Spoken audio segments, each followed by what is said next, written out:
तुम्हारी फैमिली हमेशा से सन्स प्रोड्यूस करती आई है, पर तुम्हारे डैड के जनरेशन में लगातार 8 डॉटर्स पैदा हो गई। तुम्हारी मम ने जिद में आकर 45 की एज में एक और चांस लेने का प्लान बनाया।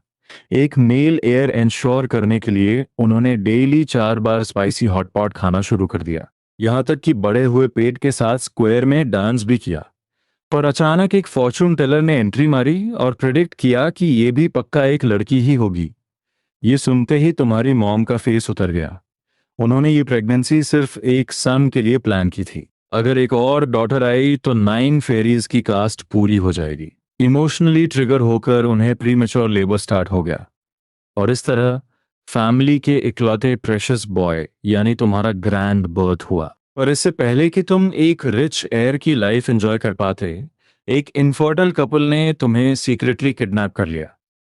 तुम्हारी 8 सिस्टर्स को जैसे ही पता चला कि उनका इकलौता ब्रदर मिसिंग है, उन्होंने अपने सारे कनेक्शंस यूज करके देश भर में तुम्हारी क्रेज सर्चिंग शुरू कर दी। पलक झपकते ही 5 साल गुजर गए।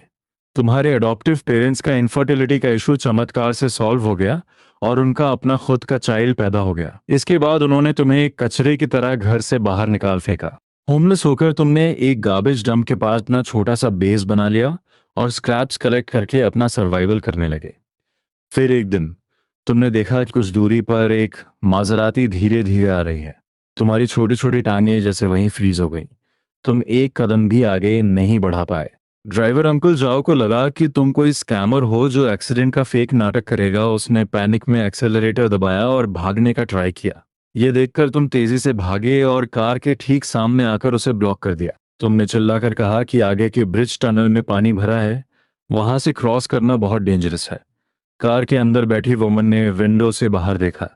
तुम्हारी ओवरसाइज्ड और फटी हुई ड्रेस देखी, घुटने पर एक बड़ा सा छेद था।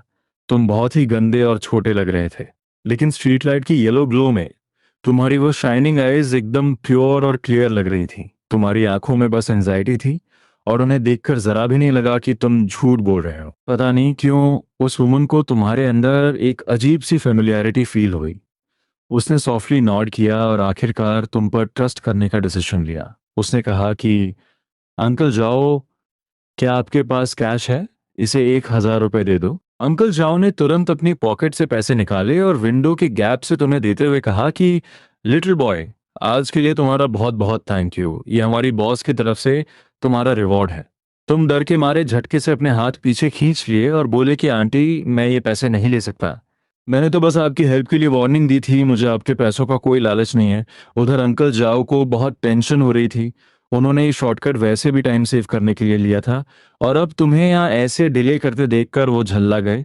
उन्होंने कहा कि हे लिटिल गाय, चुपचाप इसे रख लो ना, बाहर इतनी सर्दी है। इन पैसों से तुम बहुत सारा टेस्टी खाना खरीद सकते हो, इसे जल्दी से रख लो। तुमने अपनी लाइफ में कभी इतने पैसे नहीं देखे थे। तुम फिर से रिजेक्ट करने ही वाले थे कि अचानक तुम्हारे माइंड में आया कि विंटर आने वाला है और तुम्हारा वो छोटा सा टेंट बर्फ की तरह फ्रीज हो जाएगा। ये 1,000 रुपए तुम्हारे लिए लिटरल लाइफ सेवर थे। आखिरकार तुमने धीरे से कहा थैंक यू आंटी, और फिर खुशी खुशी पैसे लेकर अपनी पॉकेट में रखने लगे। पर तुम्हारी स्पीड इतनी तेज थी कि तुम्हारे गले में लटकता हुआ जेड पेंडेंट बाहर आ गिरा। बैक सीट पर बैठी उस वुमेन ने जैसे ही उस जेड पेंडेंट को देखा, उसके प्यूपिल्स झटके से श्रिंक हो गए। एकदम शॉक में उसने कार का डोर पुश किया और उस लग्जरी कार से बाहर आ गई। उस वुमेन के इस सडन एक्शन ने तुम्हें इतना डरा दिया कि तुम कई स्टेप्स पीछे हट गए। तुम सोचने लगे कि कहीं ये टॉल आंटी अपने 1,000 रुपये वापस लेने का प्लान तो नहीं कर रही। जब उस वुमन ने तुम्हारे चेहरे पर वो पैनिक देखा तो उसने तुरंत अपनी हाइट नीचे की और तुम्हारे लेवल पर बैठ गई। उसने अपने चेहरे पर एक बहुत ही स्वीट और फ्रेंडली स्माइल लाने का ट्राई किया और पूछा, लिटिल ब्रदर, तुम्हारा नेम क्या है? तुमने डरते हुए धीमी आवाज में रिप्लाई किया, मेरा नेम शाओकी है, मुझे अपना सरनेम नहीं पता। उसने फिर बहुत ही सॉफ्ट टोन में पूछा, क्या मैं तुम्हारे गले का वो जेड पेंडेंट देख सकती हूँ?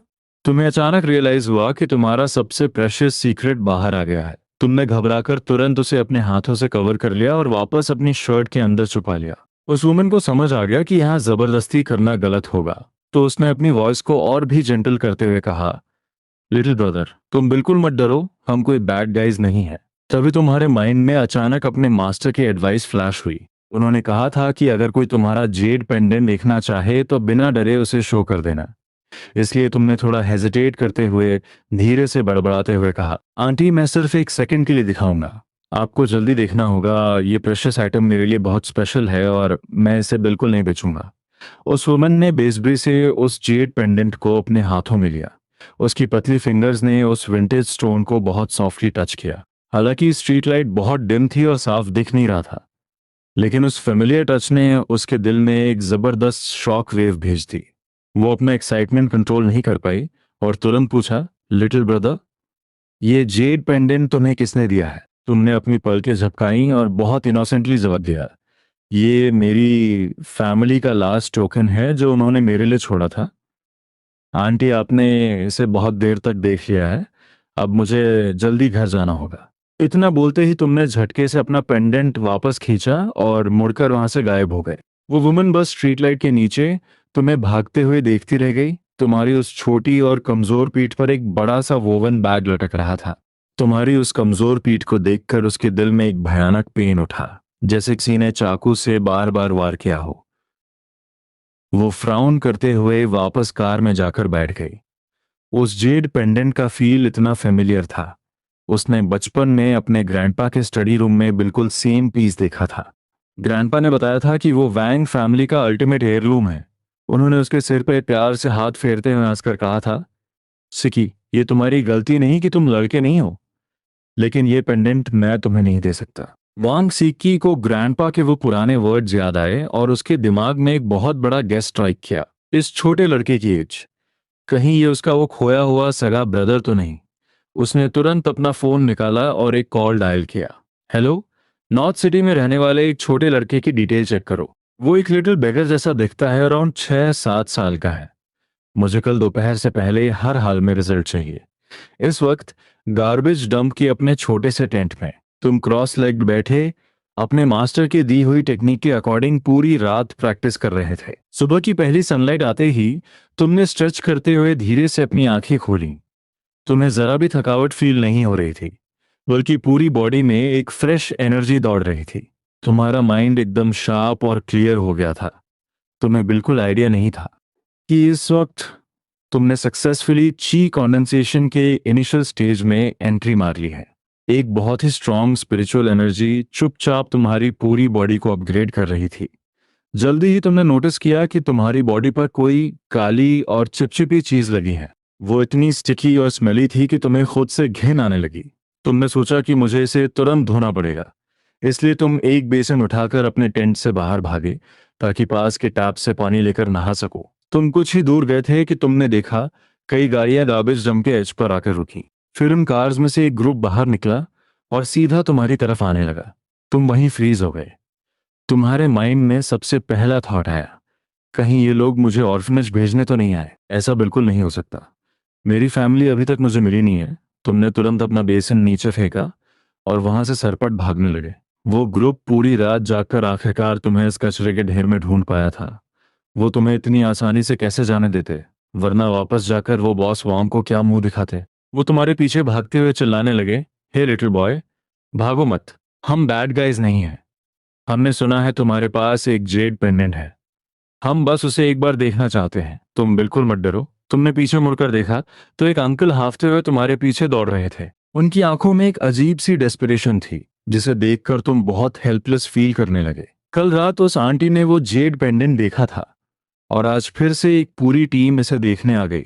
कोई और ऑप्शन ना देखकर आखिरकार तुमने अपने गले से वो पेंडेंट निकाला और उस ओल्ड मैन को थमा दिया। ये ओल्ड मैन असल में वैंग फैमिली के लेट मास्टर के राइट हैंड मैन रह चुके थे। ओल्ड मास्टर की डेथ के बाद वैंग फैमिली ने उन्हें नॉर्थ सिटी में पीसफुल लाइफ बिताने के लिए सेटल कर दिया था। कल रात उन्हें जबरदस्ती नींद से उठाया गया था, सिर्फ इस एक जेड पेंडेंट की ऑथेंटिसिटी चेक करने के लिए। उन्होंने तुम्हारे हाथों से वो पेंडेंट लिया। उनके हाथ बुरी तरह कांप रहे थे। उन्होंने अपने रीडिंग ग्लासेस पहने, एक मैग्नीफाइंग ग्लास निकाला और उस विंटेज डिजाइन को बहुत डिटेल में ऑब्जर्व करने लगे, खासकर पेंडेंट के इनर साइड पर कार्व्ड वो वॉन्ग कैरेक्टर। ये 100% वॉन्ग फैमिली का वही एंसेस्ट्रल हेयरलूम था जो जनरेशन दर जनरेशन पास होता आया था। ओल्ड मैन जाओ की आंखों से तुरंत आंसू छलक पड़े। उन्हें याद आया कि ओल्ड मास्टर ने कहा था कि ये पेंडेंट सिर्फ वैंग फैमिली के ग्रैंडसन को मिलेगा। बहुत मुश्किलों के बाद यंग मास्टर का जन्म हुआ था, पर किसी ने उनका चेहरा देखने से पहले ही उन्हें अगवा कर लिया। ओल्ड मास्टर इसी सदमे की वजह से डिप्रेशन में चले गए थे और कुछ ही समय बाद इस दुनिया को भारी पछतावे के साथ छोड़ गए। ओल्ड मैन जाओ ने तुम्हारे उस काले और गंदे चेहरे की तरफ इशारा किया और उनकी कांपती हुई आवाज निकली, क्या तुम ही वो? उनकी बात पूरी भी नहीं हुई थी कि अचानक उनके सीने में एक भयानक दर्द का शॉक लगा। इससे पहले कि वो अपनी इमरजेंसी मेडिसिन निकाल पाते, उनकी आंखों के सामने अंधेरा छा गया और वो सीधा जमीन पर गिरकर फेंट हो गए। उधर वांग ग्रुप के सीईओ ऑफिस में वांग सी की पूरी रात एक सेकंड के लिए भी नहीं सोई थी। उसके दिमाग में सिर्फ और सिर्फ कल रात वाले उस छोटे लड़के का फेस घूम रहा था। उसके वो फटे हुए कपड़े, वो कमजोर सी बॉडी। उसने इन सालों में पक्का बहुत सफर किया होगा। क्या वो सच में मेरा ब्रदर है? ये सोचते ही वांग सी की आंखों में आंसू भरने लगे। असिस्टेंट शाओलियन पिछले 15 मिनट से अपना वर्क रिपोर्ट दे रही थी, पर उसने नोटिस किया कि वांग शी आज बिल्कुल फोकस में नहीं है। वो बहुत बेचैन होकर बैठी थी और शाओलियन की एक भी बात उनके दिमाग में नहीं जा रही थी। शाओलियन को अपनी आंखों पर यकीन नहीं हो रहा था। उनकी वो आइस कोल्ड बॉस वांग, जो दुनिया पलटने पर भी अपना एक्सप्रेशन चेंज नहीं करती थी, वो आज रो रही थी। अचानक एक बहुत तेज फोन रिंगटोन बजी, जिसने शाओ लियन को बुरी तरह चौंका दिया। अगले ही सेकंड उसने देखा कि वांग सीकी ने झटके से फोन उठाया और अपनी चेयर से ऐसे जंप की जैसे स्प्रिंग लगी हो। चेयर पीछे गिर गई, पर उन्होंने मुड़कर भी नहीं देखा और सीधा ऑफिस से बाहर दौड़ पड़ी। फोन पर सुनी गई उस एक लाइन ने यंग मास्टर मिल गए हैं उनका पूरा सिस्टम हिलाकर रख दिया था। कार में बैठने के बाद भी वांग सीकी की हार्टबीट इतनी फास्ट थी जैसे सीने से बाहर आ जाएगी। वो खुद को काम डाउन ही नहीं कर पा रही थी। उन्होंने कुछ सेकंड सोचा और फैमिली ग्रुप चैट में बस एक मैसेज ड्रॉप किया, ब्रदर मिल गया है, और फिर अपना फोन स्विच ऑफ कर दिया। इस वक्त उनके ब्रदर की प्रायोरिटी दुनिया में सबसे ऊपर थी। वांग सीकी नहीं चाहती थी कि कोई भी यूजलेस चीज उन्हें डिस्ट्रैक्ट करे। वो अपने ब्रदर को वापस लाने जा रही थी। इस बीच तुम अभी भी इतने इनोसेंट थे कि तुम्हें लगा इन लोगों को पेंडेंट दिखाने के बाद ये चुपचाप चले जाएंगे। आखिर वो ओल्ड अंकल तो उसे देखते ही बेहोश हो गए थे और जल्दी ही कुछ लोग उन्हें उठाकर ले भी गए थे। क्या इन लोगों को उस ओल्ड अंकल की सेफ्टी की कोई टेंशन नहीं है? ये अभी भी मुझे घेर कर क्यों खड़े हैं? इतने सारे अनजान लोगों के बीच फंसकर तुम बहुत पैनिक और नर्वस फील कर रहे थे। तुमने अपने सीने पर लटके पेंडेंट को दोनों हाथों से टाइट पकड़ा और डरते हुए पूछा, अंकल्स, क्या मैं अब जा सकता हूं? मुझे अपने बहुत सारे काम करने हैं। उनमें से एक ने कहा, यंग मास्टर आप अभी नहीं जा सकते, हमारे बॉस वाइन बस पहुंचने ही वाले हैं। अचानक इन्होंने मुझे यंग मास्टर क्यों बुलाना शुरू कर दिया, और ये बॉस वाइन कौन है? तुम पूरी तरह कंफ्यूज हो गए थे और तुम्हें कुछ समझ नहीं आ रहा था। तभी अचानक एक स्पोर्ट्स कार के इंजन की जबरदस्त रोरिंग साउंड ने सन्नाटा चीर दिया। एक बेहद कूल लग्जरी कार सीधा उस गार्बेज डंप के अंदर आकर रुकी। तुम बहुत क्यूरियोसिटी से देख रहे थे, क्योंकि तुम्हें घेर कर खड़े वो सारे अंकल्स अचानक पागलों की तरह उस कार की तरफ दौड़ पड़े। सब एक दूसरे को पुश करके कार का डोर खोलने की रेस लगा रहे थे। तुमने दूर से देखा कि जो इंसान कार से उतरा वो और कोई नहीं बल्कि वही आंटी थीं जिन्होंने कल रात तुम्हें 1,000 रुपए दिए थे। उनका पोस्चर एकदम टॉल और कॉन्फिडेंट था। उन्होंने एक परफेक्ट फिटिंग वाला व्हाइट सूट पहना था और पैरों में शाइनिंग ब्लू क्रिस्टल हील्स थीं। वो बेहद एलिगेंट और स्टनिंग लग रही थीं। उनके हर मूवमेंट में एक नेचुरल रॉयल वाइब थी। उनका फेस इतना फ्लॉलेस था कि तुम उनसे नजरें भी नहीं मिला पा रहे थे। कल रात अंधेरे में तुमने ठीक से नहीं देखा था। तुम्हें बिल्कुल आइडिया नहीं था कि ये आंटी इतनी खूबसूरत है। ओह नो, ये आंटी सीधे मेरी तरफ क्यों आ रही है? तुम्हारे अंदर अचानक एक स्ट्रॉन्ग इंफीरियोरिटी कॉम्प्लेक्स छा गया। तुम्हारा मन किया कि अभी कोई गड्ढा मिले और तुम उसमें छुप जाओ। वांग सी की बहुत तेजी से तुम्हारे सामने आकर खड़ी हो गई। उनकी आंखों में इंटेंस इमोशंस भरे थे, एक गहरा पेन और बेहद वार्मथ। अपने भाई को ये उनकी दूसरी विजिट थी, पर कल रात की फीलिंग आज जितनी रियल नहीं थी। आज मेरा ब्रदर कल से भी ज्यादा गंदा क्यों लग रहा है? बिल्कुल एक लिटिल मेसी पपी की तरह जिसकी आंखें चमक रही हों। वांग सीकी को लगा जैसे किसी ने उनके सीने में फिर से एक बड़ा सा चाकू घोंप दिया हो। उनकी आंखें तुरंत लाल हो गईं। उन्होंने कहा, शाओ के, मैं तुम्हारी सिस्टर हूँ। वांग सीकी धीरे से नीचे बैठी। वो तुम्हें एक वार्म हग देना चाहती थी, पर तुम डर के मारे लगातार पीछे हटने लगे। तुमने पैनिक होकर चिल्लाया, आंटी मेरे पास मत आना, प्लीज मेरे पास मत आना, मैं बहुत गंदा हूं और आप एक फेरी की तरह बिल्कुल क्लीन हो, आप पक्का मुझसे हेट करोगी। स्ट्रीट पर जितने भी रिच लोग होते हैं वो सब मुझे बहुत नापसंद करते हैं। अपने ब्रदर को खुद को रिजेक्ट करते देख वांग सी का हार्ट टूट गया। उन्होंने अपनी वॉइस को और भी जेंटल करते हुए कहा, मैं सच में तुम्हारी सिस्टर हूं। तुम्हारा नाम वांग के है। 6 साल पहले मॉम ने तुम्हें साउथ हॉस्पिटल में जन्म दिया था, पर उस वक्त सिचुएशन बहुत क्रिटिकल थी और तुम्हारे पैदा होते ही कोई तुम्हें वहां से चुरा ले गया। जब तक हम हॉस्पिटल पहुंचते बहुत देर हो चुकी थी। तुम्हारे उस जेड पेंडेंट पर जो वॉन्ग कैरेक्टर कार्व्ड है वो ग्रैंडपा ने स्पेशली तुम्हारे लिए छोड़ा था, क्योंकि तुम वॉन्ग फैमिली के डायरेक्ट एल्डेस्ट ग्रैंडसन हो। ये वैंग फैमिली का अल्टीमेट एयरलूम है और रूल के अकॉर्डिंग ये सिर्फ ग्रैंडसन को ही पास होता है। एक साथ इतनी सारी इंफॉर्मेशन तुम्हारे दिमाग में ब्लास्ट हुई कि तुम पूरी तरह सुन्न पड़ गए। लेकिन जब तुमने उनकी आंखों में देखा तो वो बिल्कुल तुम्हारे मास्टर जैसी केयर और प्यार से भरी हुई थी। तुमने उनकी बातों पर ट्रस्ट करने का डिसीजन लिया। मतलब जिस ब्यूटीफुल औरत को मैं अब तक आंटी बुला रहा था वो सच में मेरी सगी सिस्टर है। तुम बहुत देर तक शॉक में खड़े रहे और फिर आखिरकार शर्माते हुए एक छोटी सी आवाज निकाली, सिस्टर। इस एक सिस्टर वर्ड ने वोंग सीकी का दिल इंस्टेंट मेल्ट कर दिया। उन्होंने पीछे मुड़कर अपने सबॉर्डिनेट्स को ऑर्डर दिया, तुम सब लोग अभी यहां से निकलो। उन्हें डर था कि इन बॉडीगार्ड्स का वो डेंजरस लुक कहीं उनके भाई को और न डरा दे। फिर उन्होंने प्यार से पूछा, शाओ के, अब सिस्टर के साथ घर चलोगे? तुमने जवाब दिया, मैं अभी आपके साथ नहीं जा सकता। मैंने अभी तक बात नहीं लिया है और मैंने अभी तक कुछ खाया भी नहीं है। खासकर वो लास्ट लाइन, मैंने अभी तक कुछ खाया भी नहीं है।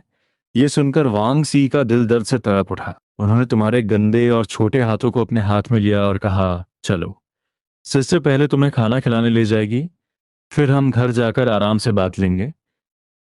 तुमने डरते हुए उनकी तरफ देखा और पूछा, सिस्टर, क्या मैं अपने फ्रेंड शाओडो को साथ ले जा सकता हूँ? और मेरे पास और भी बहुत सारे ट्रेजर्स हैं जिन्हें मुझे पैक करना है। वांग शीक ने पूछा, शाओडो कौन है? क्या तुम सिस्टर को उससे मिलवा सकते हो?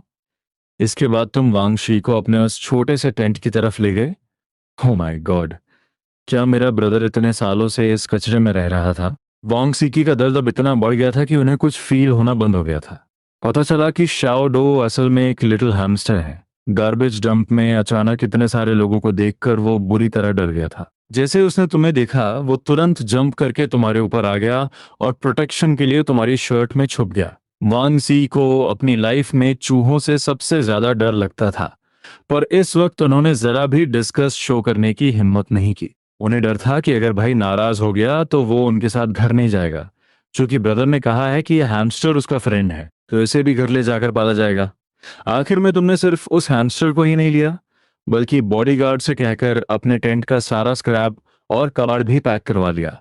इन सारी चीजों को उठाते उठाते बॉडीगार्ड अंकल जाओ पसीने से भीग गए, यहाँ तक कि वो सारा सामान उस मॉजराटी के ट्रंक में भी फिट नहीं आ रहा था। जब वो कार जियांगडोंग डिस्ट्रिक्ट के नॉर्थ सिटी मेन रोड पर चल रही थी तो उसे मुड़ मुड़ कर देखने वालों का रेट 100% था।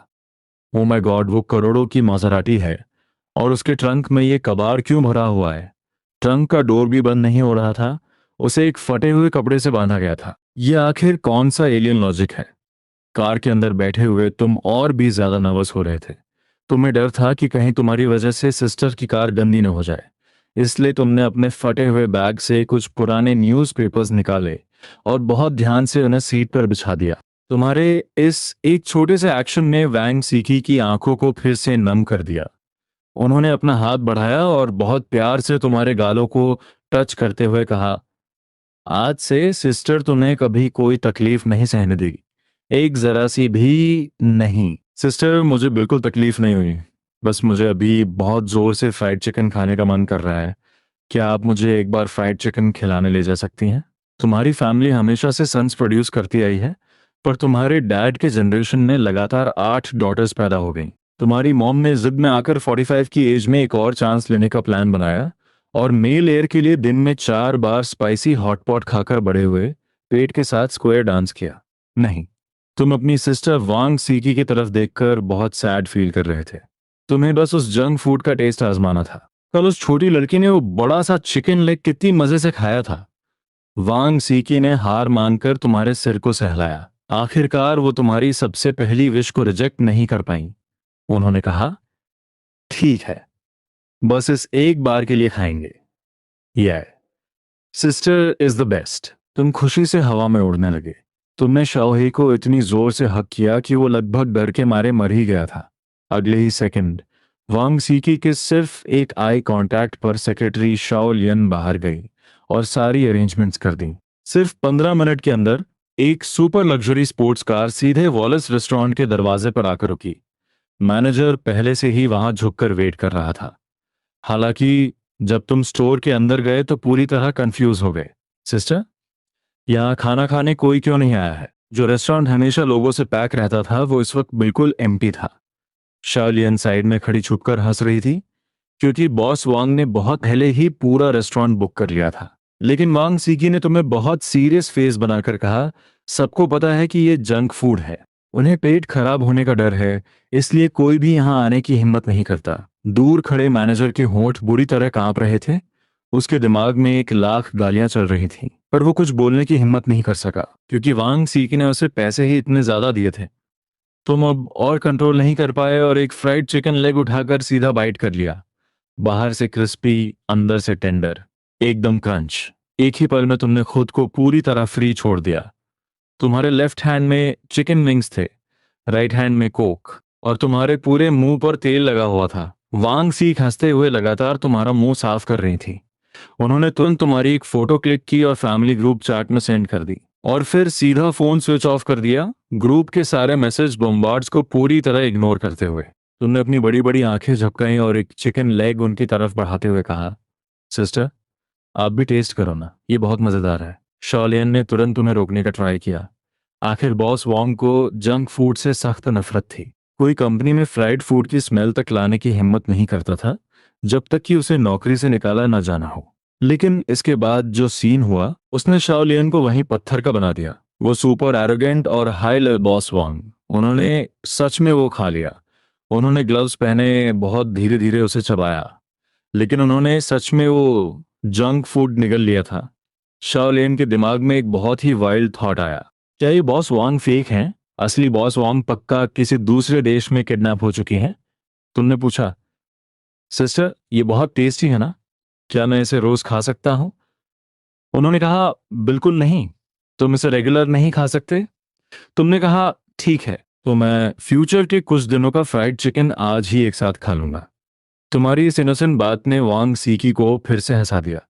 बहुत जल्दी तुम्हारा पेट फूल कर गोल हो गया था, यहाँ तक कि टेबल के नीचे बैठा शाओ हे भी खाकर एक बॉल की तरह बन गया था। पर जब तुमने देखा कि टेबल पर अभी भी बहुत सारा मीट बचा हुआ है तो तुम्हारा फेस तुरंत लटक गया। अब तुम्हारे पेट में जरा भी स्पेस नहीं था। तुमने बहुत ही हेल्पलेस होकर अपनी सिस्टर की तरफ देखा। और कुछ फिट नहीं हो रहा, तुम अपनी सिस्टर से हेल्प मांग रहे थे। उन्होंने कहा, ठीक है, पेट भर गया ना, चलो अब घर चलते हैं। वांग सीकी अपनी जगह से उठी, लेकिन उन्होंने नोटिस किया कि तुम्हारी आंखें अभी भी उस बचे हुए खाने पर चिपकी हुई हैं। उन्हें तुरंत बहुत बुरा फील हुआ। वो समझ गईं कि तुम उसे वेस्ट नहीं करना चाहते, इसलिए उन्होंने बहुत प्यार से तुम्हें बताया, जो भी बचा है हम उसे पैक करके घर ले जाएंगे। ये सुनकर तुम फाइनली सेटिस्फाइड हुए और अपनी सिस्टर के साथ रेस्टोरेंट से बाहर निकले। माजराटी ने फिर से स्पीड पकड़ ली। विंडो के बाहर के सीन्स बहुत तेजी से चेंज हो रहे थे। तुम विंडो से चिपक गए थे और अपनी बड़ी आंखों से बहुत क्यूरियोसिटी के साथ सब कुछ देख रहे थे। कार यानबे डिस्ट्रिक्ट से बाहर निकली और बाहर की बिल्डिंग्स और भी ज्यादा टॉल और लग्जरी होती गईं। सब कुछ बहुत ग्लैमरस था। 20 मिनट बाद कार एक मैसिव एस्टेट में एंटर हुई। यहाँ हर तरफ लश ग्रीन ट्रीज और फ्लावर्स थे, और सेंटर में एक के बाद एक बेहद स्टाइलिश विलास बने हुए थे। सिस्टर, वाह, ये कितना बड़ा है। तुम शाही को पकड़े हुए एक्साइटमेंट में हर तरफ देख रहे थे। वांग सीकी ने एक सॉफ्ट स्माइल के साथ तुम्हारा हाथ पकड़ा और विला के अंदर ले जाते हुए कहा, हाँ, यही हमारा घर है और ये पूरा एस्टेट हमारा है। क्या ये पूरा एस्टेट तुम्हारा मुंह शौक से खुला का खुला रह गया। मतलब सिस्टर सच में एक लेजेंडरी रिच लेडी है। विला के अंदर एक यूनिफॉर्म पहने हुए लेडी ने आकर तुम्हारा वेलकम किया।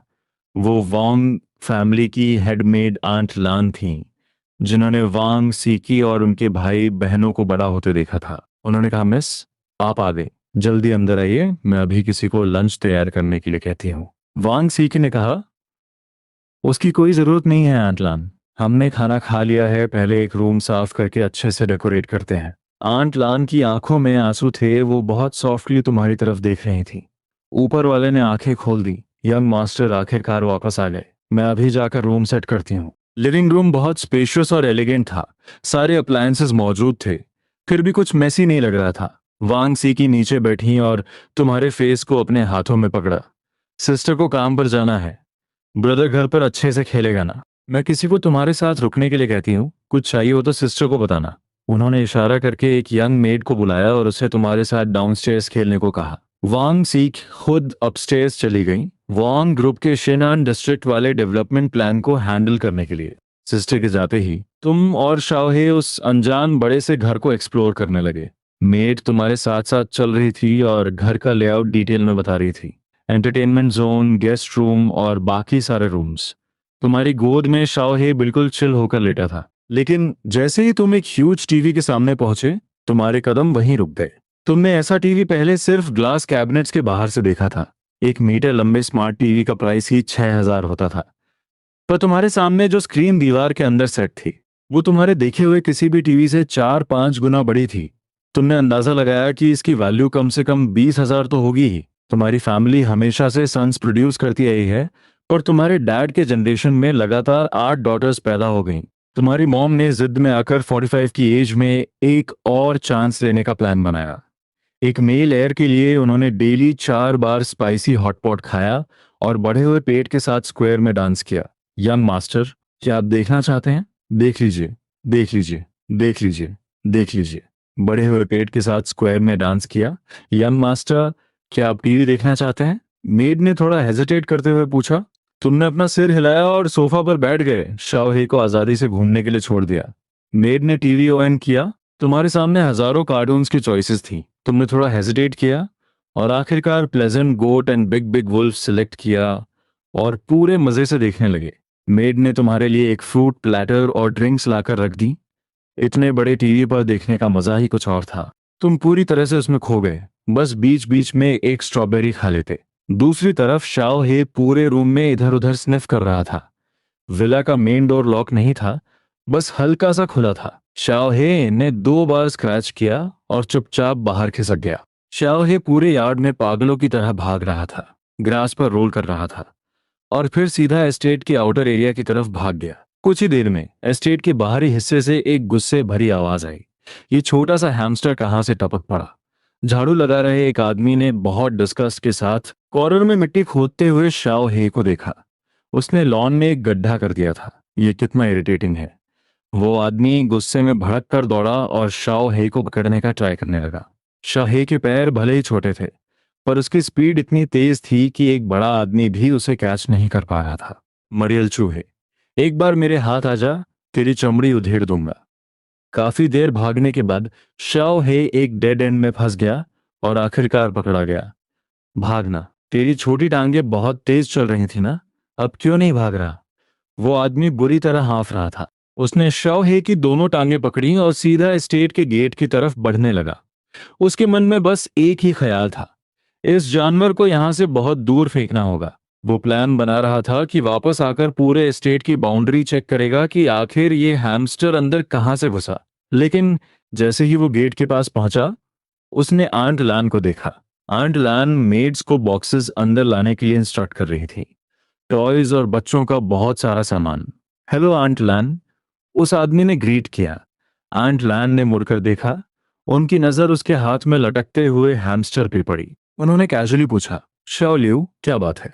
इतना थके हुए क्यों लगे हो? कहीं गिर गए थे क्या? कुछ नहीं, एस्टेट में एक हैमस्टर घुस आया था, मैं बस इसे बाहर फेंकने जा रहा था ताकि मिस डिस्टर्ब ना हो। आंट लान ने झटके से बाहर जा रहे शाओ लियू को रोका। हैमस्टर, उनकी आंखें फटी की फटी रह गईं। ये हैमस्टर यंग मास्टर का क्या ये हैमस्टर यंग मास्टर का नहीं है? तुमने इसे क्यों पकड़ा है? शाओलियू के तो होश ही उड़ गए। उसे पता था कि यंग मास्टर वापस आए हैं, उसे तो 500 का बोनस भी मिला था। पर किसी ने ये नहीं बताया था कि यंग मास्टर अपने साथ एक हैमस्टर भी लाए हैं।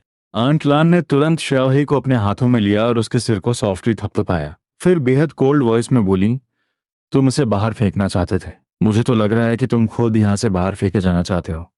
अगर यंग मास्टर को गुस्सा आ गया और ऊपर से ऑर्डर्स आ गए तो क्या तुम इसका रिस्पॉन्सिबिलिटी ले पाओगे? शाओ लियू के माथे से ठंडे पसीने छूटने लगे। वो महीने के लाखों कमाने वाली अपनी जॉब बस गंवाने ही वाला था। उसने तुरंत सिर झुकाकर माफी मांगी और घबराते हुए एक्सप्लेन किया कि उसे कुछ नहीं पता था। नतीजा, शाओ लियू के रोते हुए 1,000 रुपए सैलरी से कट गए। भाई लोग, कोई समझेगा मेरी बात? आज मुझे एक चूहे ने बुली कर दिया। शाओ लियू मुंह लटकाए वापस उस लॉन का गड्ढा भरने चला गया। 2 घंटे बाद तुम टीवी देखकर थक चुके थे। तभी आंट लान शाओ हे को गोद में लिए हुए तुम्हारे पास आई। यंग मास्टर, आपका रूम रेडी हो गया है, मेरे साथ चलकर देख लीजिए। हालांकि ये यंग मास्टर टाइटल तुम्हें थोड़ा अजीब लग रहा था, पर तुमने उसे एक्सेप्ट कर लिया। थैंक यू आंट लान, तुमने अपनी स्वीट और इनोसेंट आवाज में कहा। आंटलान का दिल तो जैसे मेल्ट ही हो गया। आखिर उम्र के इस पड़ाव पर उन्हें बच्चे बहुत प्यारे लगते थे। तुम आंटलान के पीछे पीछे सेकंड फ्लोर पर गए। उन्होंने कॉरिडोर के एंड वाले रूम की तरफ इशारा करते हुए कहा, वो तुम्हारा रूम है। आंटलान बहुत पेशेंस के साथ बाकी रूम्स भी इंट्रोड्यूस कर रही थी। फिर उन्होंने एक बंद दरवाजे की तरफ इशारा किया। ये रूम यंग मास्टर के मॉम डैड का है। मिस का रूम 3rd फ्लोर पर है। तुमने पूछा, मॉम डैड घर पे नहीं है? वो कहाँ गए हैं? तुम्हें अचानक अंदर से बहुत खालीपन फील हुआ।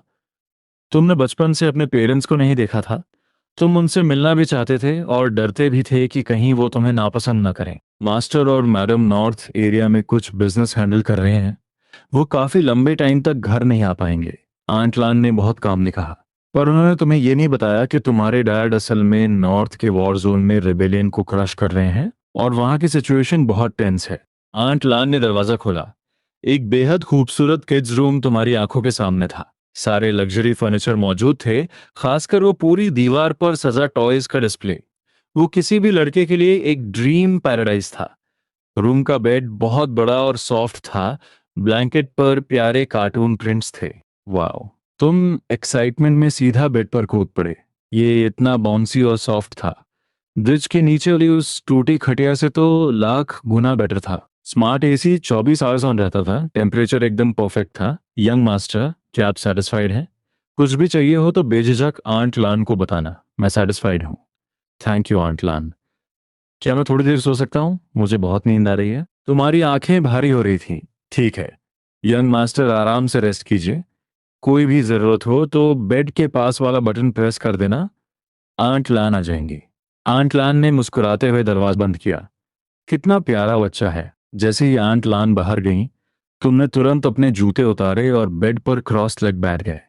तुम्हारी फैमिली हमेशा से सन्स प्रोड्यूस करती आई है, पर तुम्हारे डैड के जनरेशन में लगातार 8 डॉटर्स पैदा हो गई। तुम्हारी मॉम ने जिद में आकर 45 की एज में एक और चांस लेने का प्लान बनाया। एक मेल एयर के लिए उन्होंने डेली 4 बार स्पाइसी हॉटपॉट खाया और बढ़े हुए पेट के साथ स्क्वायर में डांस किया। आज सुबह से ही तुम्हें लग रहा था कि तुम्हारे माइंड में कुछ अजीब सी मूवमेंट हो रही है। अब जब तुम फाइनली अकेले थे तो तुमने सोचा कि इसे एक्सप्लोर किया जाए। ची कंडेंसेशन स्टेज में एंट्री के बाद सिर्फ तुम्हारी फिजिकल स्ट्रेंथ ही अपग्रेड नहीं हुई थी, बल्कि अब तुम अपने सी ऑफ कॉन्शियसनेस में भी एंटर कर सकते थे।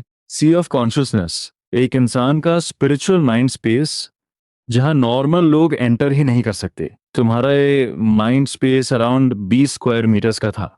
उसके बिल्कुल सेंटर में 6 ग्लोइंग एनर्जी बॉल्स फ्लोट कर रही थीं और साथ ही एक रिंग भी थी। मेरे प्यारे डिसाइपल मास्टर, तुम खुशी से चिल्ला उठे। उस स्पेस में चारों तरफ से मास्टर की आवाज गूंज रही थी। तुम कई बार घूमे पर तुम्हें कोई दिखा नहीं। डिसाइपल, जब तुम इस सी ऑफ कॉन्शियसनेस में एंटर करोगे तो तुम्हें मेरे छोड़े हुए गिफ्ट्स मिल जाएंगे। अच्छे से प्रैक्टिस करना, मुझे निराश मत करना। ये 6 एनर्जी बॉल्स तुम सिर्फ अपनी स्पिरिचुअल पावर इंजेक्ट करके ही अनलॉक कर सकते हो। और इस स्पेशल रिंग पर मैंने 9 लेयर्स की सील लगाई है। मुझे उम्मीद है कि तुम अपना खुद का रास्ता बनोगे। मैं तुम्हें हमेशा प्रोटेक्शन में रखकर ग्रो नहीं कर सकता। याद रखना, अपनी स्किल्स को सीक्रेट रखना।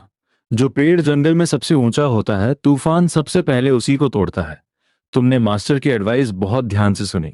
जब उस स्पेस में सन्नाटा छा गया तो तुम उन एनर्जी बॉल्स की तरफ बढ़े। वो सिल्वर रिंग जैसे अलाइव थी। तुम्हारे टच करते ही उसने खुद अपना साइज चेंज किया और तुम्हारे राइट हैंड की रिंग फिंगर में फिट हो गई।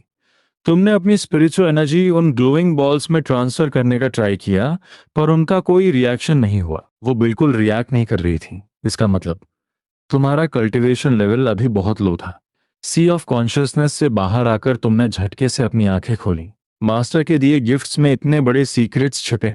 तुम अपने हाथ में पहनी उस मिस्टीरियस रिंग को घूरने लगे। मास्टर सच में जा चुके थे, पर वो तुम्हारे लिए दुनिया के सबसे बड़े ट्रेजर्स छोड़ गए थे। तुमने अपने माइंड को फोकस किया और स्पिरिचुअल एनर्जी उस रिंग में डाली। पलक झपकते ही एक बास्केटबॉल कोर्ट के साइज का मैसिव स्पेस तुम्हारी आंखों के सामने खुल गया। और ये तो सिर्फ फर्स्ट लेयर की सील थी। उस स्पेस के अंदर दर्जनों छोटे छोटे पहाड़ जैसे ढेर लगे थे। बिल्कुल सेंटर में 3 एनर्जी बॉल्स चमक रही थी। उन्होंने तुम्हारी ऑरा सेंस की और अगले ही सेकंड सीधा तुम्हारी सोल में मर्ज हो गई। इन्फॉर्मेशन का एक भयानक बवंडर तुम्हारे माइंड में क्रैश हुआ। 10 मिनट तक उस मैसिव डेटा को प्रोसेस करने के बाद तुमने एक गहरी सांस छोड़ी। वो 3 ग्लोइंग बॉल्स असल में दुनिया की 3 अल्टीमेट सीक्रेट टेक्निक्स थीं। Medicine king secret record, heavenly general strategy और सुप्रीम पाथ को लीड करने वाली केओस ड्रैगन हेवन आर्ट। तुमने पलक झपकते ही medical arts, forging, music, chess, calligraphy और पेंटिंग सब मास्टर कर लिया था। तुम लिटरल सेंस में दुनिया के स्ट्रॉन्गेस्ट बॉय बन चुके थे। तुमने विंडो के बाहर देखा, अभी टाइम था। तुमने अपनी आंखें बंद की और कल्टीवेशन शुरू कर दी। स्पिरिचुअल एनर्जी पागलों की तरह तुम्हारी बॉडी में रश करने लगी। तुम्हारी उस छोटी सी बॉडी को प्यूरिफाई करते हुए आखिरकार तुम्हारे दंतियन में स्टोर होने लगी। टाइम उड़ता गया और आसमान में गोल्डन सनसेट छा गया। तुमने कल्टीवेशन रोकी। सिर्फ कुछ ही घंटों में तुम्हारी एनर्जी, स्पिरिट और फोकस अपने एब्सोल्यूट पीक पर पहुंच चुके थे। तुमने खुद को थोड़ा सेट किया, बेड से जंप मारी और स्टडी टेबल के पास जाकर कुछ सेकंड के लिए गहरे थॉट में डूब गए। तुमने एक पेन उठाया और एक सांस में तेजी से कुछ वर्ड्स लिख दिए। मास्टर ने दुनिया की हर स्क्रिप्ट और हैंड राइटिंग तुम्हारी मेमोरी में फीड कर दी थी, यहां तक कि सीक्रेट टेक्निक्स भी। लेकिन ये सब लिखने के बाद तुम फिर से टेंशन में आ गए। इस स्पीड से कल्टीवेशन बहुत स्लो हो रही थी। की कॉन्डेंसेशन के मिडिल स्टेज तक पहुंचने में तुम्हें कम से कम आधा महीना लग जाता। तुम्हारी मेमोरी के अकॉर्डिंग पिल्स से कल्टीवेशन को बूस्ट किया जा सकता था। तुमने एक ची कॉन्डेंसेशन पिल की रेसिपी लिखी। सारे हर्ब्स तो तुम्हारी स्टोरेज रिंग में ही मौजूद थे, लेकिन अल्केमी के लिए पिल फर्नेस की जरूरत होती है। अब वो चीज मैं कहां से लाऊं? तुम अपना सिर पकड़कर उदास बैठे थे। क्या मुझे खुद एक फर्नेस बनाना पड़ेगा? तुम इसी भारी टेंशन में थे कि अचानक तुम्हारे दरवाजे पर नॉक हुआ। यंग मास्टर, डिनर का टाइम हो गया है। यंग मास्टर, डिनर का टाइम हो गया है, मेरे साथ नीचे चलिए। तुमने दरवाजा खोला और चुपचाप आंट लान के साथ डाउनस्टेयर्स आ गए। इतनी देर कल्टीवेशन करने के बाद तुम्हें बहुत तेज भूख लगी थी। हालांकि तुम्हारी मेमोरी बता रही थी कि फाउंडेशन एस्टैब्लिशमेंट स्टेज पर पहुंचने के बाद तुम्हें खाने पीने की जरूरत नहीं पड़ेगी, पर वो तो फ्यूचर की बात थी। अभी तो तुम्हें बस अपना पेट भरना था। जब तुम डाउनस्टेयर्स पहुंचे, वांग सी की पहले से ही डाइनिंग टेबल पर बैठी थी। कंपनी का काम खत्म करने के बाद उनके खूबसूरत फेस पर थकान साफ दिख रही थी, और तुम्हें नीचे आते देख वो तुरंत एक्टिव हो गई और तुम्हें खींचकर अपने बगल में बैठा लिया। डाइनिंग टेबल इतना मैसिव था कि उस पर 20 लोग आराम से बैठ सकते थे। टेबल पर दर्जनों डिशेस सजी थीं। Braised pork ribs, sweet and sour carp, spicy chicken, home style tofu. तुम पूरी तरह शॉक में थे। घर वापसी के पहले ही दिन, क्या सिस्टर तुम्हें इतना खिलाकर मार डालना चाहती हैं? सिस्टर, क्या आप मुझे खाना खिलाकर फोड़ना चाहती हो? सिस्टर, मैं इतना सारा नहीं खा पाऊंगा। तुमने वांग सी के कपड़े का कोना पकड़ा और अपनी बड़ी बड़ी इनोसेंट आंखें झपकाईं। वांग सी हंसते हंसते पागल हो गईं। उन्होंने फिश का एक पीस तुम्हारे बोल में रखा और बोली, सिली बॉय, मैंने तुम्हें ये सब खाने को नहीं कहा है। बस उतना खाओ जिससे तुम्हारा पेट भर जाए।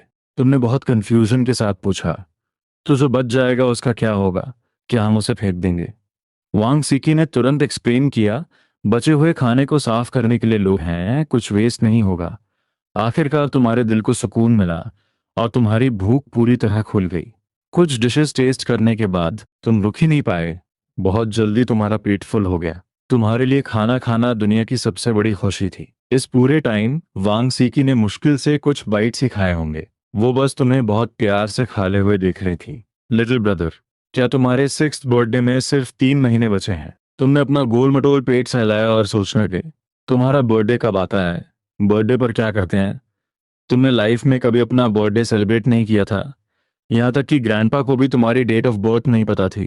तुम्हारी फैमिली हमेशा से सन्स प्रोड्यूस करती आई है, पर तुम्हारे डैड के जनरेशन में लगातार 8 डॉटर्स पैदा हो गई। तुम्हारी मॉम ने जिद में आकर 45 की एज में एक और चांस लेने का प्लान बनाया।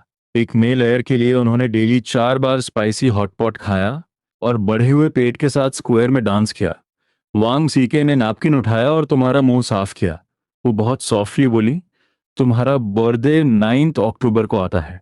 देखा जाए तो अब 2 महीने से भी कम टाइम बचा है। बर्थडे पर हम बड़ा सा केक काटेंगे, नए कपड़े पहनेंगे और विश मांगेंगे। तुमने अपने माइंड में उस सीन को इमेजिन किया और अपनी सिस्टर से पूछा, केक का टेस्ट कैसा होता है? वांग सीकी ने मुस्कुराकर बताया, वो बहुत सॉफ्ट और मीठा होता है, बिल्कुल क्लाउड्स की तरह। खाना खत्म होने के बाद वांग सीकी ने छुपकर तुम्हारी एक और फोटो ली और फैमिली ग्रुप में भेज दी। वांग वेन्या का इंस्टेंट रिप्लाई आया, सिकी, मैं कुछ ही दिनों में घर आ रही हूँ। और हाँ, ब्रदर के वापस आने की न्यूज़ अब मॉम डैड को बता देनी चाहिए ना। तभी एक और प्रोफाइल पॉपअप हुई। लेले भी ऑनलाइन थी। मॉम डैड जब भी शौके का जिक्र करते हैं वो रोने लगते हैं। अब शौके वापस आ गया है तो ये खबर सुनकर वो खुशी से पागल हो जाएंगे। शिनरू का भी मैसेज आया, मैं भी घर आ रही हूँ, मैंने बहुत टाइम से अपनी बहनों को नहीं देखा। वांग वेन्ना ने उसे टीज करते हुए लिखा, तुम्हारा असली टारगेट हम नहीं, तुम्हारा छोटा भाई है। इस वक्त क्योटो इंटरनेशनल स्टेडियम के बैक स्टेज में एक वाइट ड्रेस पहने खूबसूरत लड़की अपने फोन को देखकर लगातार हंस रही थी। उसकी स्किन दूध जैसी सफेद थी और फीचर्स एकदम परफेक्ट। वो किसी फेरी टेल की प्रिंसेस लग रही थी। वो कोई और नहीं, नेशनल वाइफ के नाम से मशहूर, वीबो पर सबसे ज्यादा फॉलोअर्स वाली सुपरस्टार थी। वो एंटरटेनमेंट इंडस्ट्री की undisputed queen, grand slam winning top actress Wang शिंदू थी। इस वक्त उसका fan meet and greet event चल रहा था। होस्ट ने क्राउड की एनर्जी को एब्सोल्यूट पीक पर पहुंचा दिया था। हजारों लोगों के पागलपन भरे शोर के बीच वांग शिंद्रो ने बहुत एलिगेंस के साथ स्टेज पर एंट्री ली। वांग शिंद्रो, मेरी queen, I love you. Goddess, please एक बार मेरी तरफ देख लो।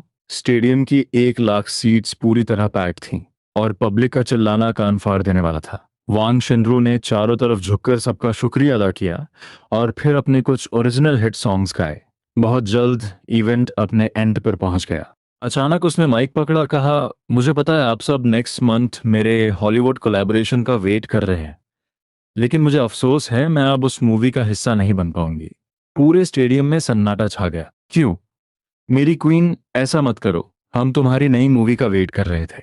सबको पता था कि अगर वो ये अवार्ड जीत लेती तो वांग शिनरू इंटरनेशनल सिनेमा में ग्रैंड स्लैम कंप्लीट करने वाली इकलौती स्टार बन जाती।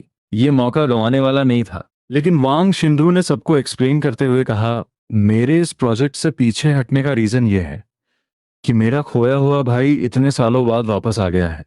मुझे अपने भाई के साथ टाइम स्पेंड करना है। उसने आखिरी बार झुककर बो किया और एक बेहद स्वीट स्माइल दी। बैक स्टेज जाकर वांग शिंदू ने फोटो में तुम्हारी तरफ देखा। उसकी आंखों में बस तुमसे मिलने की तड़प थी। बस ये सारे बचे हुए काम खत्म कर लूं, फिर सीधा घर जाकर तुमसे मिलूंगी। उसी वक्त कंट्री एम के इंटरनेशनल एजुकेशन रिसर्च सेंटर के कॉन्फ्रेंस रूम में वांग वेन्या हेड चेयर पर बैठी थीं। उनके सामने दुनिया के टॉप इंटरनेशनल प्रोफेसर्स बैठे थे। उन्होंने सीधा अनाउंस किया, सबसे पहले मैं कुछ टाइम के लिए वापस ख्वाक्शा जा रही हूँ। प्रोफेसर ली के मेरी गैर मौजूदगी में डिपार्टमेंट हैंडल करेंगे। एक इकोनॉमिक्स प्रोफेसर ने तुरंत ऐतराज जताया, ओ माय डियर प्रेसिडेंट, जहां तक मुझे पता है ख्वाक्शिया की क्योटो यूनिवर्सिटी की वर्ल्ड रैंकिंग 17th है। आप खुद को डाउनग्रेड करके वहां गेस्ट प्रोफेसर बनने क्यों जा रही हैं? वांग वेन्या ने हाथ हिलाकर बात काटी और सीधा मीटिंग एंड कर दी। उन्होंने 7 दिन बाद की फ्लाइट बुक की। बस यहाँ का काम खत्म करके वो सीधा देश वापस लौटेंगी। और इस वक्त वांग एस्टेट में तुम अपनी सिस्टर का हाथ खींचकर उन्हें शाओहे को दिखाने जा रहे थे। विला के दरवाजे के पास एक कॉर्नर में शाओहे पूरे मजे से अपना खाना ठूस रहा था। उसके पास ही एक शानदार हैमस्टर हाउस रखा था जो आंट लान ने स्पेशली उसके लिए बनवाया था। ये हैमस्टर हाउस तुम्हारे उस ब्रिज के नीचे वाले फटे ब्लैंकेट से लाख गुना ज्यादा कंफर्टेबल था। ये सिर्फ हवा और बारिश से ही नहीं बचाता था, बल्कि इसके अंदर सॉफ्ट कुशन्स और एक मिनी एसी भी लगा था। शाओहे के साथ थोड़ी देर खेलने के बाद वांग सी की तुम्हें वापस रूम में ले आई। उन्होंने तुम्हें कुछ गाइडलाइंस दी और फिर बात लेने अपस्टेयर्स चली गई। तभी तुम्हें अचानक अल्केमी का ख्याल आया। सिस्टर नहा रही थी। इसी मौके का फायदा उठाकर तुमने वो रेसिपी पेपर अपनी पॉकेट में डाला और दबे पांव डाउनस्टेयर्स आ गए। आंट लान सामान अरेंज कर रही थी। उन्होंने तुम्हें देखा और पूछा, क्या हुआ यंग मास्टर, कुछ चाहिए? तुमने आंट लान का हाथ पकड़ा और कहा कि तुम्हें किचन देखना है। तुम्हें उस पिल फर्नेस का रिप्लेसमेंट ढूंढना था। किचन में देखने लायक कुछ नहीं है यंग मास्टर। अगर आपको भूख लगी है तो आंट लान आपको लेट नाइट स्नैक बना देंगी। तुमने आंट लान का हाथ पकड़कर बहुत क्यूट तरीके से जिद की। आंट लान तुम्हारी ये क्यूटनेस बर्दाश्त नहीं कर पाई और मजबूर होकर तुम्हें किचन में ले गई।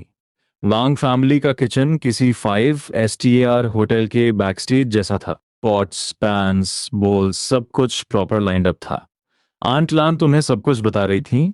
तभी तुमने एक चीज की तरफ इशारा किया और पूछा, आंट लान ये चावल कुकर कैसे यूज करते हैं? चावल कुकर ये बहुत सिंपल है। बस इंग्रेडिएंट्स डालो, थोड़ा पानी डालो और नीचे से टाइम सेट कर दो। टाइम पूरा होने के बाद इसे ओपन कर लो। तुमने हर एक स्टेप अच्छे से याद कर लिया। जैसे ही तुम दोनों किचन से बाहर आए, तुमने आंट लान की नजर बचाकर वापस किचन में एंट्री मार ली। तुम्हें आज रात हर हाल में ऊंची कंडेंसेशन पिल बनानी थी, वरना तुम्हारी कल्टीवेशन की स्पीड बहुत स्लो हो जाती। तुम्हारा मास्टर प्लान ये था कि इस चावल कुकर को पिल फर्नेस की तरह यूज किया जाए। चूंकि तुम्हारी हाइट कम थी, तुमने एक स्टूल खींचा और उस पर खड़े हो गए। चावल कुकर के सामने खड़े होकर तुमने अपनी स्पिरिचुअल एनर्जी पर फोकस किया। Ginseng, dragon whisker, withered wood seed, lingzhi, tiger tail flower. तुम्हारी फैमिली हमेशा से सन्स प्रोड्यूस करती आई है, पर तुम्हारे डैड के जनरेशन में लगातार 8 डॉटर्स पैदा हो गई। तुम्हारी मॉम ने जिद में आकर 45 की एज में एक और चांस लेने का प्लान बनाया। एक मेल एयर के लिए उन्होंने डेली 4 बार स्पाइसी हॉट पॉट खाया और बढ़े हुए पेट के साथ स्क्वायर में डांस किया। तुमने स्टोरेज रिंग में से एक साथ 12 हर्ब्स निकाली और उन्हें हवा में उड़ाते हुए सीधे चावल कुकर के अंदर डाल दिया। तुमने टाइम सेट किया और चावल कुकर ऑन हो गया। तुमने अपनी हल्की सी स्पिरिचुअल एनर्जी रिलीज की और हर्ब्स के अंदर होने वाले चेंजेस को गहराई से फील करने लगे। टाइम गुजरता जा रहा था। वो हर्ब्स धीरे धीरे मेल्ट होकर लिक्विड में बदल रही थी और उनका प्योर एसेंस बाहर आ रहा था। एक प्रॉपर पिल बनाने के लिए सारे हर्ब्स के एसेंस को एक साथ फ्यूज करना होता है, लगातार प्यूरिफाई करना पड़ता है और फिर एक शेप में कंडेंस करना पड़ता है। हर हर्ब की प्रॉपर्टी और मेल्टिंग पॉइंट अलग अलग होता है। ये बेहद मुश्किल काम था। हर्ब्स की प्रॉपर्टीज और मेल्टिंग पॉइंट्स बिल्कुल अलग थे। तुम बहुत सीरियस थे। अपनी स्पिरिचुअल एनर्जी से चावल कुकर के अंदर हर्ब्स को धीरे धीरे फ्यूज करने लगे। 15 मिनट्स बाद बूम, किचन में एक जबरदस्त ब्लास्ट हुआ। धमाका इतना पावरफुल था कि पूरा बर्तन कांप गया। जल्दी ही वहां भीड़ जमा हो गई। मेड्स आंट लान के आसपास खड़ी होकर हैरान थीं। वांग सी की अपनी नाइट सूट में भागते हुए नीचे आईं। वो अभी नहाकर निकली थीं और तुम्हें ढूंढ रही थीं। तभी ये धमाका हुआ। आंट लान, क्या हुआ? क्या कुछ फट गया है? वांग सीकी के उस लूज नाइट सूट में उनकी एलिगेंस साफ झलक रही थी। धुआं इतना ज्यादा था कि अंदर कुछ नजर नहीं आ रहा था। आंट लान ने कहा कि वो अंदर जाना चाहती थीं, पर धुआं बहुत तेज था। सब लोग धीरे धीरे किचन में घुसे। चारों तरफ धुएं के बीच तुम्हारी परछाई नजर आई। पास जाकर देखा तो वो तुम ही थे, पर इस वक्त तुम्हारा पूरा चेहरा काला था, बाल जले हुए थे और तुम ऊपर से नीचे तक गंदे हो चुके थे। तुम मुस्कुराए तो तुम्हारे दांत अंधेरे में चमकती लाइट जैसे लग रहे थे। तुमने ऑकवर्ड होते हुए कहा, ए सिस्टर आंट लान, वो चावल कुकर फट गया। वाकई सबको साइड में नजारा दिखा। चावल कुकर के चिथड़े उड़ चुके थे। उसका ढक्कन शेल्फ पर जा गिरा था। काले पड़े चावल कुकर को देखकर वांग सीकी का सिर चकरा गया। ब्रदर, आखिर तुमने चावल कुकर क्यों यूज किया? ये बहुत डेंजरस हो सकता है। उनकी वॉइस थोड़ी सख्त थी। उन्हें डर था कि तुम दोबारा ऐसा कुछ न कर दो। उन्होंने तुरंत तुम्हें चेक किया कि कहीं चोट तो नहीं लगी।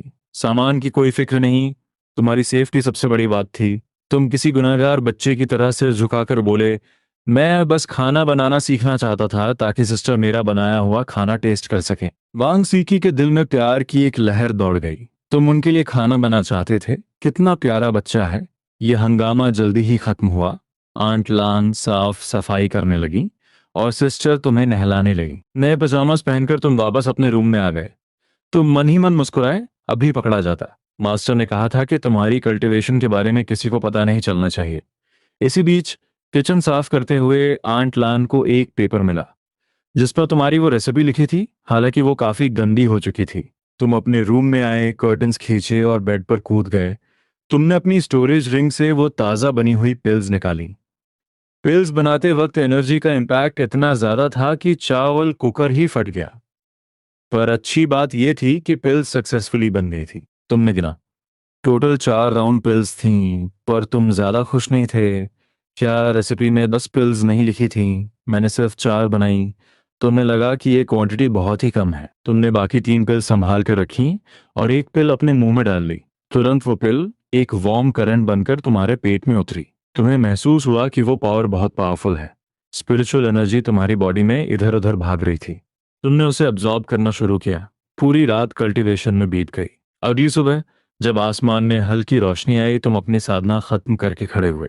तुम्हारी एनर्जी एकदम टॉप लेवल पर थी। सिर्फ एक रात में तुम्हारी स्पिरिचुअल रिजर्वायर 20% भर चुकी थी। तुम्हारे अंदाजे के हिसाब से एक हफ्ते में तुम ची कंडेंसेशन के मिडिल स्टेज को ब्रेक कर लोगे। तभी दरवाजे पर आंट लान की आवाज आई, यंग मास्टर उठ जाइए, जल्दी से उठकर तैयार हो जाइए। तुम अपनी स्लीपर्स पहनकर दरवाजा खोलने भागे। गुड मॉर्निंग आंट लान। आंट लान ने मुस्कुराते हुए तुम्हें तैयार किया। ब्रश करते वक्त तुम्हें बस अपनी सिस्टर का ही ख्याल था। आंट लान ने बताया कि मिस तैयार हो चुकी हैं और तुम्हारा ब्रेकफास्ट पर वेट कर रही हैं। तैयार होने के बाद तुम नीचे आए। वांग सीकी ने एक ब्लैक कैजुअल सूट पहना था जिसमें वो एक पावरफुल लेडी बॉस लग रही थी। ब्रदर, आज घर पर मत रुको, मेरे साथ ऑफिस चलो। तुमने तुरंत सिर हिलाया। खाना खाकर और शाह हे को बाय बोलकर तुम गाड़ी में बैठ गए। वांग ग्रुप क्योटो मजराटी कंपनी के गेट पर रुकी और तुम दोनों गाड़ी से उतरे। वांग सीकी ने तुम्हारा छोटा हाथ पकड़ा और बिल्डिंग के अंदर चली गई। गुड मॉर्निंग प्रेसिडेंट वांग, सारे स्टाफ ने ग्रीट किया। वो तुम्हें प्राइवेट एलिवेटर में ले गई। तुम खुद को रोक नहीं पाए और पूछा, सिस्टर क्या ये पूरी बिल्डिंग आपकी है? तुम्हारी फैमिली हमेशा से सन्स प्रोड्यूस करती आई है, पर तुम्हारे डैड के जनरेशन में लगातार 8 डॉटर्स पैदा हो गई। तुम्हारी मॉम ने जिद में आकर 45 की एज में एक और चांस लेने का प्लान बनाया और मेल एयर के लिए स्पाइसी हॉट पॉट खाकर स्क्वायर डांस किया। वांग सी को यह सवाल बहुत इंटरेस्टिंग लगा। उन्होंने मजाक में कहा, ये बिल्डिंग तुम्हारी है, यहाँ के असली बॉस तुम ही हो। आखिरकार तुम टॉप फ्लोर पर पहुंचे। तुम दोनों सीईओ ऑफिस में घुसे। सेक्रेटरी शॉलियन भी पीछे पीछे आ गई। वांग सीकी ने रिपोर्ट्स और प्लान्स का ढेर साफ किया और आज का शेड्यूल अरेंज करने लगी। शॉलियन, आज तुम्हें 3 जरूरी काम करने हैं, वांग सीकी ने बहुत बॉसी टोन में कहा। पहला, उसका आईडी प्रूफ बनवाओ। दूसरा, उसके लिए एक फोन खरीदो। और तीसरा, उसके लिए अच्छे क्लोथ्स खरीदो। शॉलियन को लगा उसने गलत सुना है। एक सीईओ सेक्रेटरी को अब बेबी सिटर बना दिया गया। वांग सी ने स्पेशली इंस्ट्रक्शन दी, यंग मास्टर के लिए केक भी खरीद लेना, कल उसे बहुत मन था। यस प्रेसिडेंट वांग, सिस्टर ने तुम्हें कुछ इंस्ट्रक्शंस दी और शॉलियन के साथ नीचे भेज दिया। पार्किंग में शॉलियन ने माजराटी नहीं बल्कि एक मर्सिडीज E300 निकाली। वो ज्यादा हाई प्रोफाइल नहीं रहना चाहती थी ताकि लोग उन्हें नोटिस न करें। तुम फ्रंट सीट पर बैठे यहाँ वहां देख रहे थे। तुम बहुत क्यूट लग रहे थे। यंग मास्टर, क्या आप मिल्क टी पियेंगे? तुमने हाँ में सिर हिलाया। शॉलियन ने तुरंत गाड़ी रोकी। जब वो वापस आई, उसके हाथ में स्नैक्स के 2 बड़े बैग्स थे। उसमें सिर्फ मिल्क टी नहीं थी बल्कि फ्रूट्स और स्वीट्स भी थी, और साथ ही एक बहुत ब्यूटीफुल केक भी। उसने मिल्क टी का पैक खोला और वो पिग पैटर्न वाला छोटा केक तुम्हें पकड़ा दिया। मीठी मिल्क टी पीते ही तुम्हारा मूड एकदम फ्रेश हो गया। उस सुंदर केक को देखकर तुम्हारा उसे खाने का मन कर रहा था। शाओलियन हंसते हुए बोली, यंग मास्टर, ये केक बहुत सारा है, बेझिझक खाइए। तुमने एक स्पून ली और मजे से खाने लगे। वाह, वो क्रीमी और मीठा टेस्ट, ऐसा लगा जैसे तुम बादलों के ऊपर लेटे हो। बहुत सॉफ्ट और टेस्टी है। शाओ लियन सिस्टर, क्या आप खाएंगी? उन्होंने मना कर दिया और समझाया कि मीठा कम खाना चाहिए वरना कैविटीज हो जाएंगी। तुम्हें कोई फर्क नहीं पड़ा?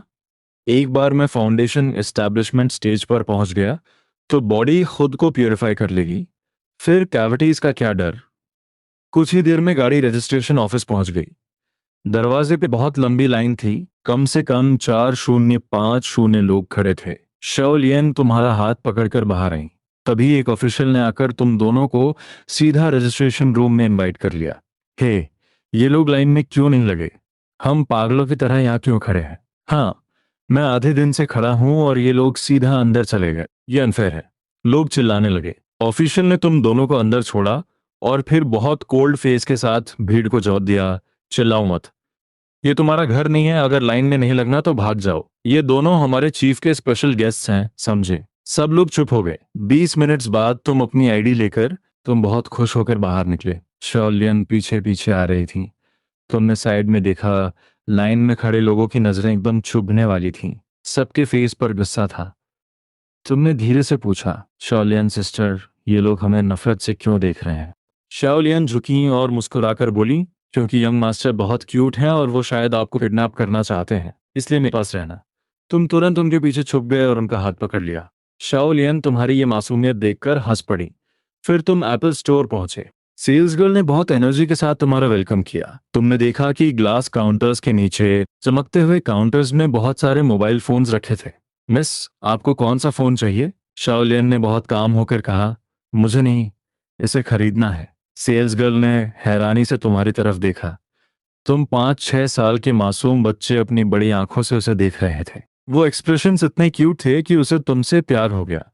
उसने तुरंत एक फोन निकाला और डिटेल में समझाने लगी, ये हमारा फ्रूट मॉडल है, 4 INCH स्क्रीन है, चलाने में बहुत ईजी है, आपके ब्रदर के लिए परफेक्ट रहेगा।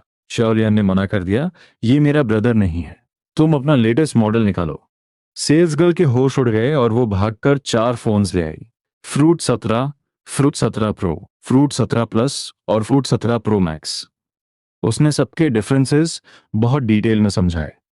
आखिरकार तुमने फ्रूट 17 प्रो सेलेक्ट किया।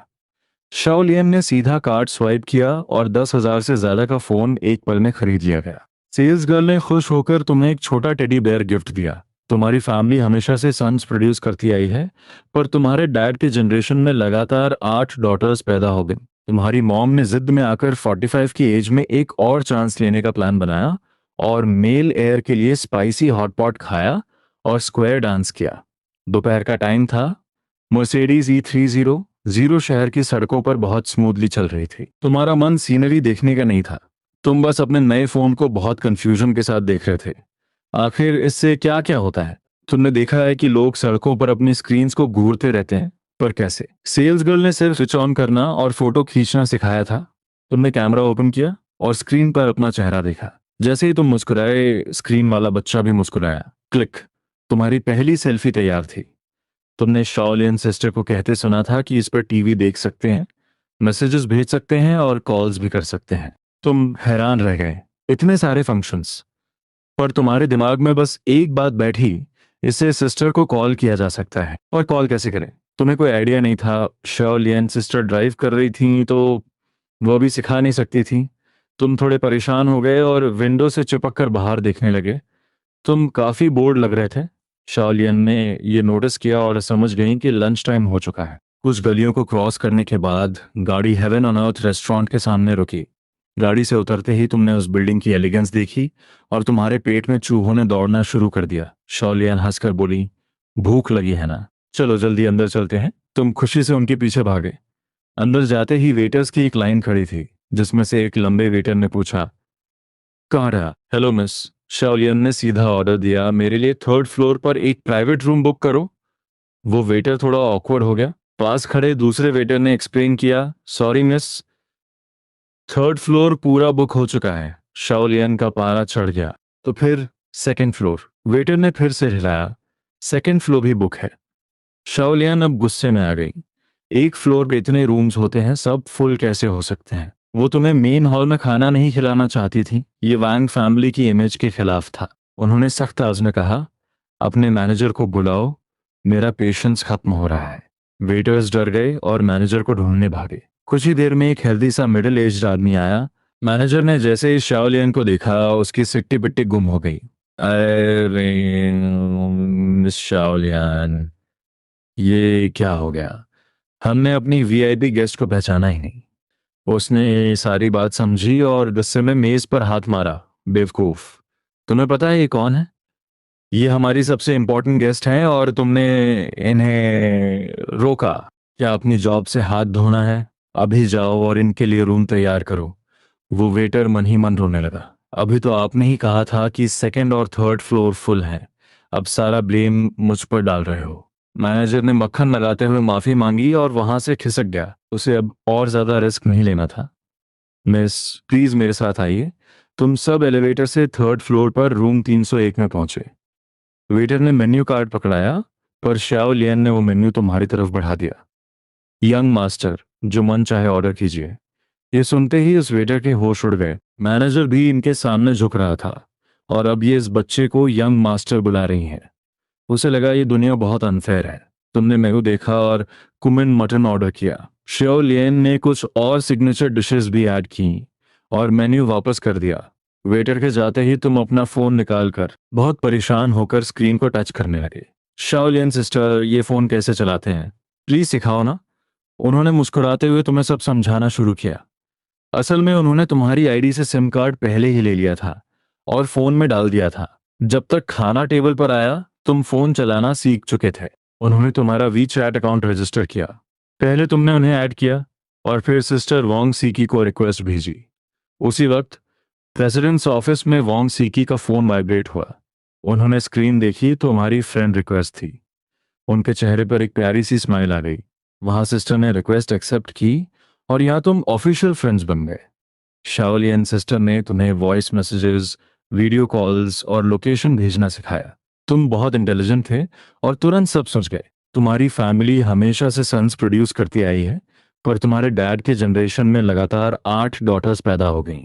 तुम्हारी मम ने जिद में आकर 45 की एज में एक और चांस लेने का प्लान बनाया और मेल एयर के लिए स्पाइसी हॉटपॉट खाया और स्क्वायर डांस किया। तुमने तुरंत लिस्ट में सिस्टर का नाम ढूंढा और बिना सोचे वीडियो कॉल के बटन पर क्लिक कर दिया। त्रिंग त्रिंग, कॉल तुरंत पिक हो गई। जैसे ही स्क्रीन पर सिस्टर का हंसता हुआ चेहरा दिखा तुम बहुत खुश हो गए। उन्होंने पूछा कि फोन कैसा है और लंच में क्या खाया। तुम दोनों बहुत मजे से बातें कर रहे थे और शाओ लियन साइड में चुपचाप बैठी थी।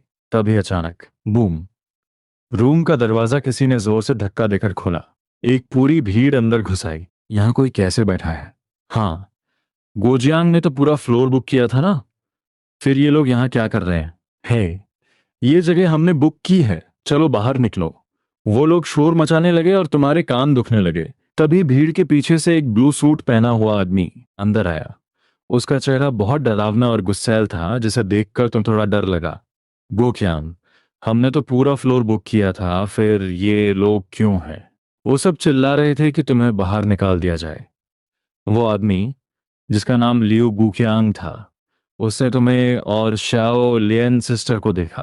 तुम सिर्फ 5-6 साल के थे, पर उसे शाओ लियन का चेहरा कुछ जाना पहचाना लगा। लियो गुक्यांग ने बहुत बॉसी वॉइस में कहा, देखो, मैंने ये पूरा थर्ड फ्लोर बुक किया है, तुम नीचे जाकर खाना खाओ। शाओ लियन ने उसे पूरी तरह इग्नोर कर दिया, जैसे वो हवा हो। कुछ सेकंड बाद उन्होंने बहुत काम आवाज में जवाब दिया, थर्ड फ्लोर पर इतने सारे रूम्स हैं, अगर हम एक ले भी लें तो क्या प्रॉब्लम है? अगर आपकी गेस्ट फिट नहीं हो रहे हैं तो आप फर्स्ट फ्लोर पर जा सकते हैं। लिu गुचियांग गुस्से से लाल हो गया। उसने शाओ लेन की तरफ उंगली उठाई और धमकी दी, मैं लॉन्ग ग्रुप का डायरेक्टर हूँ। तुम्हें पता भी है तुम किससे पंगा ले रही हो? इससे पहले कि मैं सच में गुस्सा करूं, चुपचाप नीचे चली जाओ। आज उसकी बेटी की कॉलेज एक्सेप्टेंस पार्टी थी और सारे रिश्तेदार आए हुए थे। वो इन दो लोगों के सामने अपनी बेइज्जती नहीं करवा सकता था। शाओलिन ने झटके से अपना सिर उठाया और सीधा लियो गोक्यांग की आंखों में देखा। हाय लॉन्ग ग्रुप, नाम तो बहुत बड़ा लग रहा है। क्या तुम लोग पूरे क्योटो को कंट्रोल करते हो? फोन के दूसरी तरफ वांग सी की सब कुछ बहुत साफ सुन रही थी। उनका खूबसूरत चेहरा एकदम बर्फ की तरह ठंडा हो गया और उन्होंने फोन को कस कर पकड़ लिया। हाय लॉन्ग ग्रुप, एक थर्ड रेट कंपनी की इतनी हिम्मत कि मेरे लोगों को धमकाए। उन्होंने बहुत कोल्ड आवाज में तुमसे कहा, ब्रदर जरा फोन उस अंकल को देना, सिस्टर उनसे बात करना चाहती हैं। तुम बहुत ओबीडियंट बच्चे थे तो तुम भागकर लियो गोकियांग के पास गए। हालांकि तुम्हें वो अंकल बहुत बदसूरत और बुरे लग रहे थे, पर सिस्टर ने कहा था तो तुमने फोन उनकी तरफ बढ़ा दिया। अंकल, मेरी सिस्टर आपसे बात करना चाहती हैं। पास खड़ी शाओ लियन के होठों पर एक हल्की सी मुस्कान आ गई। वो आराम से ड्रामा देखने के लिए खड़ी हो गई। लियो गोकियांग ने बिना सोचे फोन हाथ में लिया, पर स्क्रीन पर देखते ही उसे लगा जैसे उस पर बिजली गिर गई हो। स्क्रीन के अंदर प्रेसिडेंट वांग सीकी उसे घूर रही थी।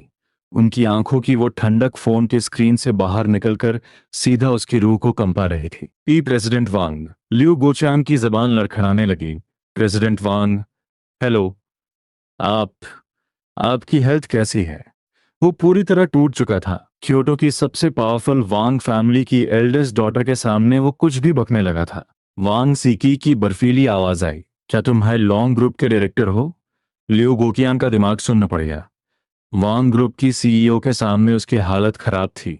सिर्फ एक सेंटेंस और वो पूरे क्योटो से गायब हो सकता था। Yes president Wang, I am so sorry, मैं थोड़ा जल्दी में था। प्लीज मुझे से छोटे इंसान को माफ कर दीजिए। लिू गोकियांग बुरी तरह पसीने से भीग चुका था और एक छोटे से फोन के सामने झुक झुक कर माफी मांग रहा था। मैं अभी अपने लोगों को लेकर जाता हूँ, मैं आपकी खुशी खराब नहीं करूंगा, मैं अभी दफा होता हूँ। फोन कट होने के बाद लिू गोकियांग ने एक गहरी सांस ली। उसकी पूरी शर्ट ठंडे पसीने से भीग चुकी थी। उसने एक नकली और डरी हुई स्माइल के साथ फोन तुम्हें वापस किया।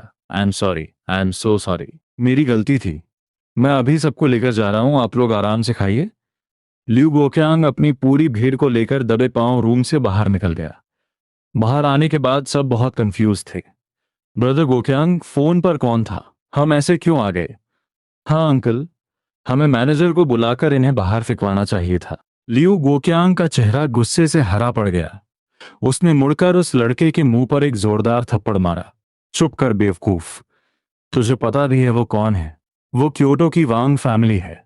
मैं जिंदा वापस आ गया, यही बहुत है। और तू यहां चिल्ला रहा है। सबके होश उड़ गए। क्योटो वैंग फैमिली, ये चार वर्ड्स ही किसी की भी जान निकालने के लिए काफी थे। अब पार्टी का सारा मूड खराब हो चुका था। लिू गोकियांग ने गुस्से में सबको नीचे चलने का इशारा किया। वो यहां एक सेकंड और नहीं रुकना चाहता था। सब मुंह लटकाए वहां से निकल गए।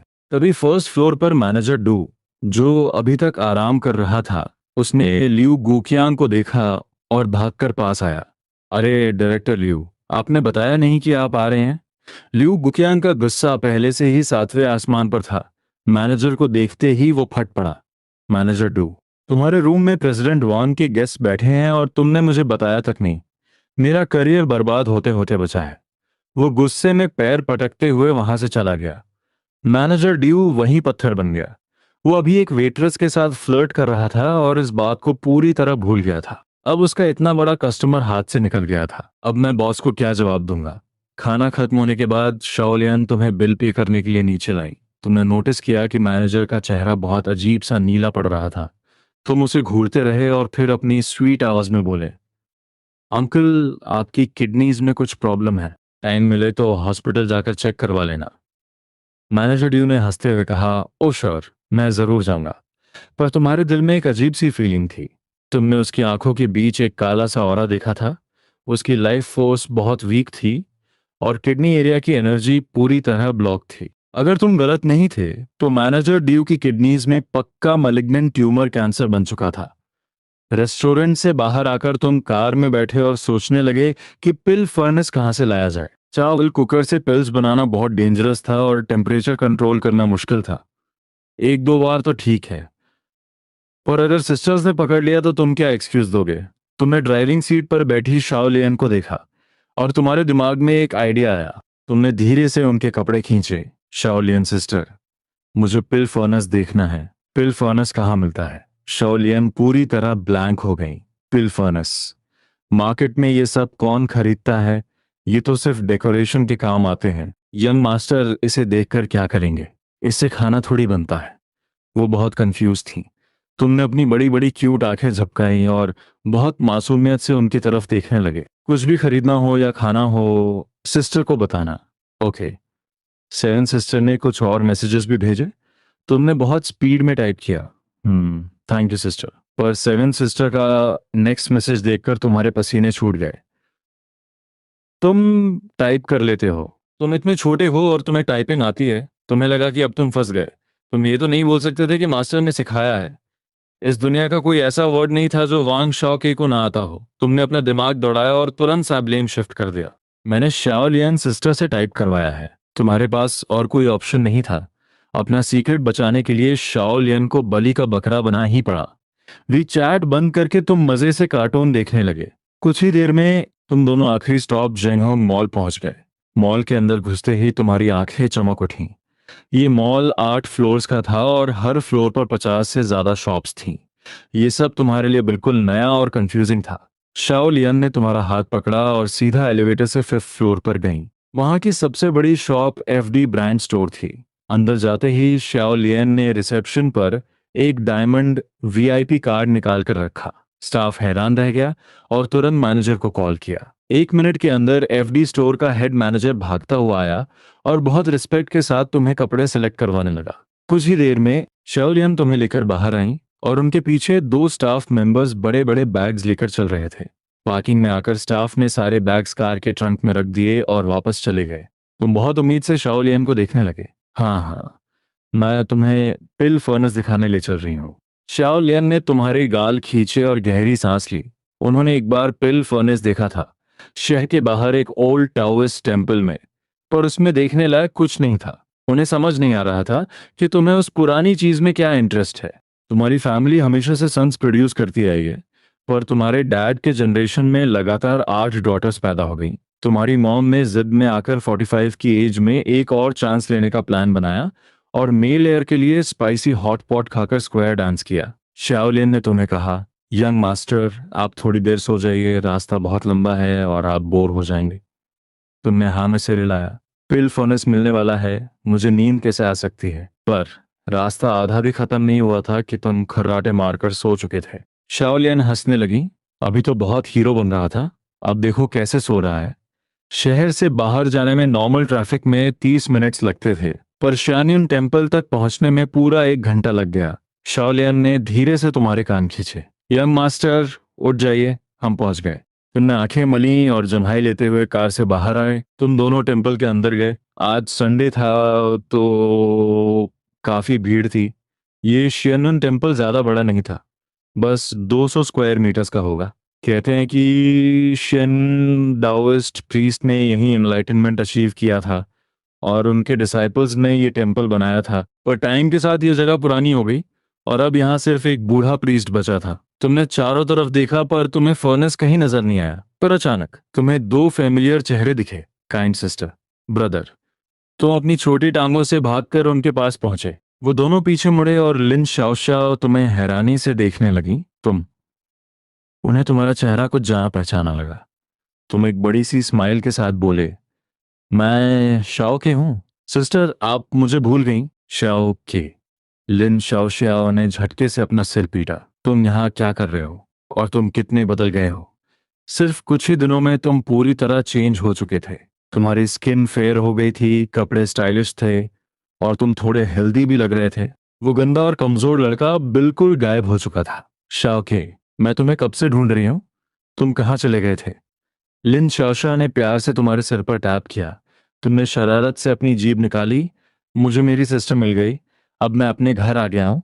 लिन शाओशा ने तुम्हारे पीछे खड़ी शाओ लियान को देखा और समझ गई कि अब तुम सेफ हो, तो उन्हें तसल्ली हुई। थोड़ी देर बात करने के बाद वो दोनों वहां से जाने लगे। असल में वो अपनी मॉम के लिए प्रे करने आए थे, जिन्हें स्टमक कैंसर था और ट्रीटमेंट चल रहा था।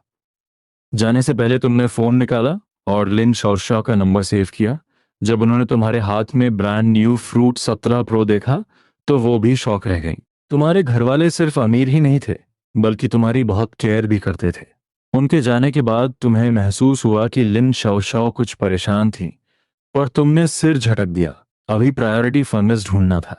तुम भागकर शाओलियन के पास गए। अभी तक फर्नेस नहीं दिखा। शाओलियन तुम्हारा हाथ पकड़कर मेन हॉल में गई। अंदर घुसते ही तुम्हारी नजर कॉर्नर में रखे उस डार्क येलो पिल फर्नेस पर पड़ी।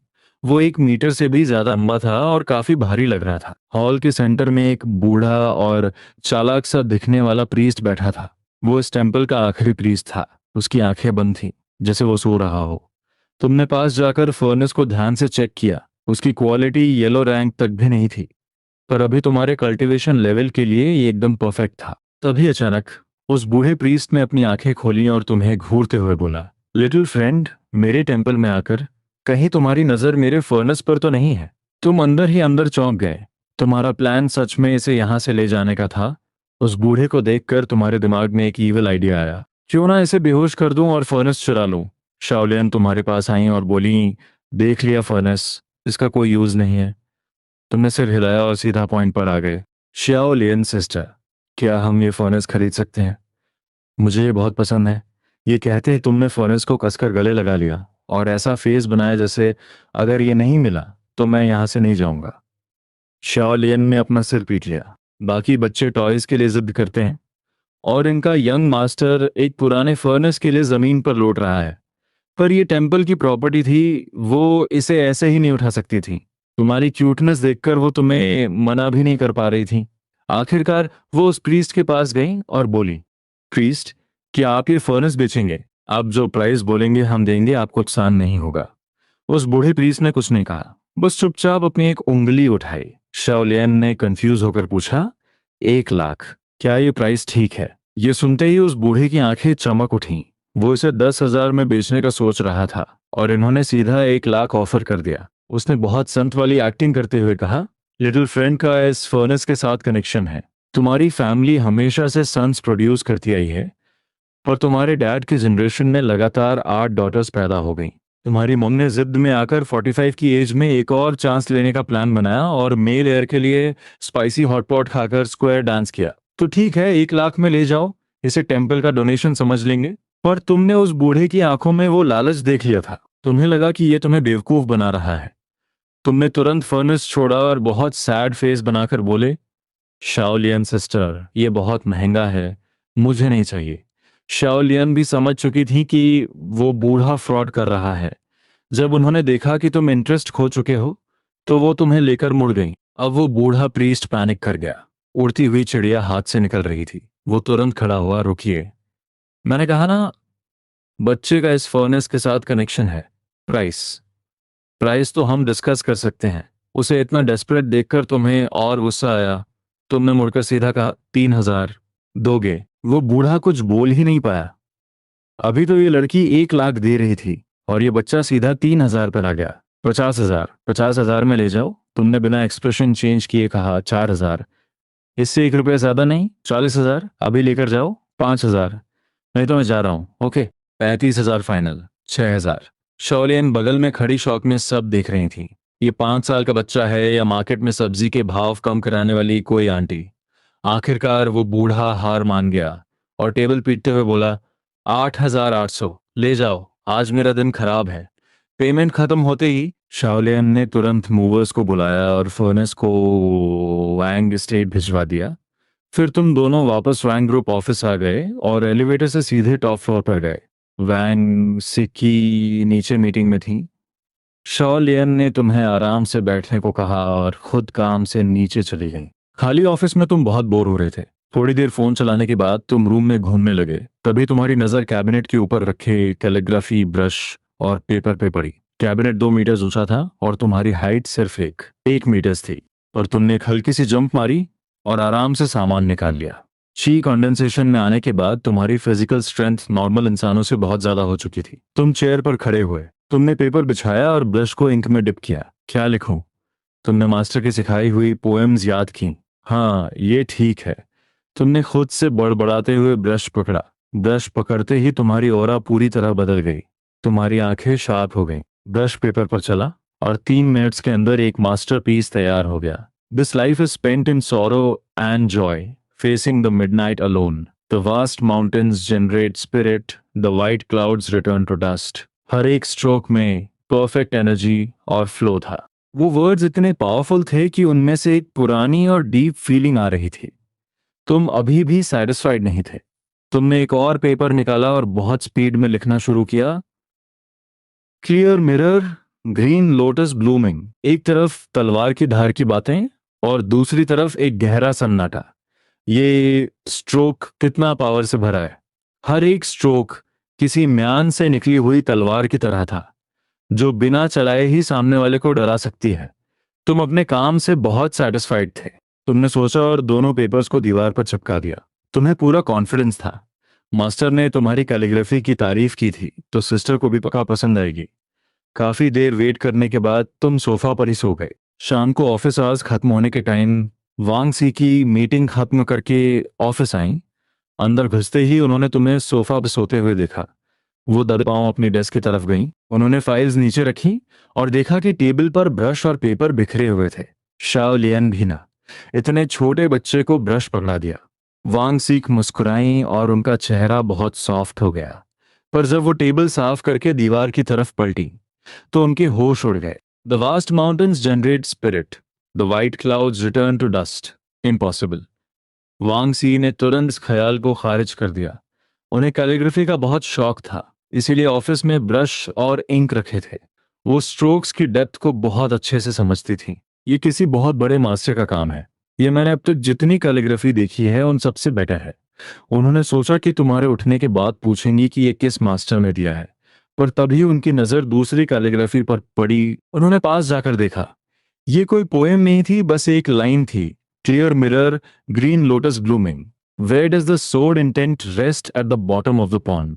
वांग सीकी ने इसे कई बार पढ़ा और उनके अंदर एक तूफान आ गया। मास्टरपीस। ये एक एब्सोल्यूट मास्टरपीस है। हर स्ट्रोक में एक तलवार जैसी धार थी और वर्ड्स में एक छिपी हुई शार्पनेस। तुम्हारी फैमिली हमेशा से सन्स प्रोड्यूस करती आई है, पर तुम्हारे डैड के जनरेशन में लगातार 8 डॉटर्स पैदा हो गईं।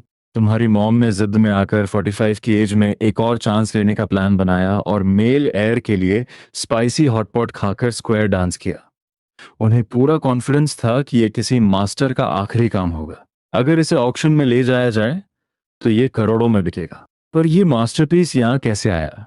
वांग सिकी ने धीरे से तुम्हें जगाया। उन्होंने हंसते हुए पूछा कि दीवार पर वो कैलीग्राफी किसने लिखी है? तुमने अपनी आंखें मली और बहुत नॉर्मली जवाब दिया, मैंने लिखी है। वांग सिकी ने तुम्हारी नाक खींची। उन्हें तुम्हारी बात पर 1% भी ट्रस्ट नहीं हुआ। उन्होंने सोचा कि कल सुबह सीधा शाओ लियन से पूछेंगी। ऑफिस खत्म होते ही वांग सिकी तुम्हें लेकर वांग एस्टेट आ गई। और यहाँ आंट लान बहुत कंफ्यूजन के साथ उस बड़े से काले पिल फर्नेस को घूर रही थी। ये इतना बदसूरत था कि इसे डेकोरेशन के लिए भी नहीं रखा जा सकता था। आंट लान अभी कंप्लेन कर ही रही थी कि रूम। कार की आवाज आई, मिस घर आ गई हैं। सबने भागकर गेट खोला। वांग शी ने कार से उतरते ही सबके अजीब चेहरे देखे और पूछा, क्या हुआ आंट लान?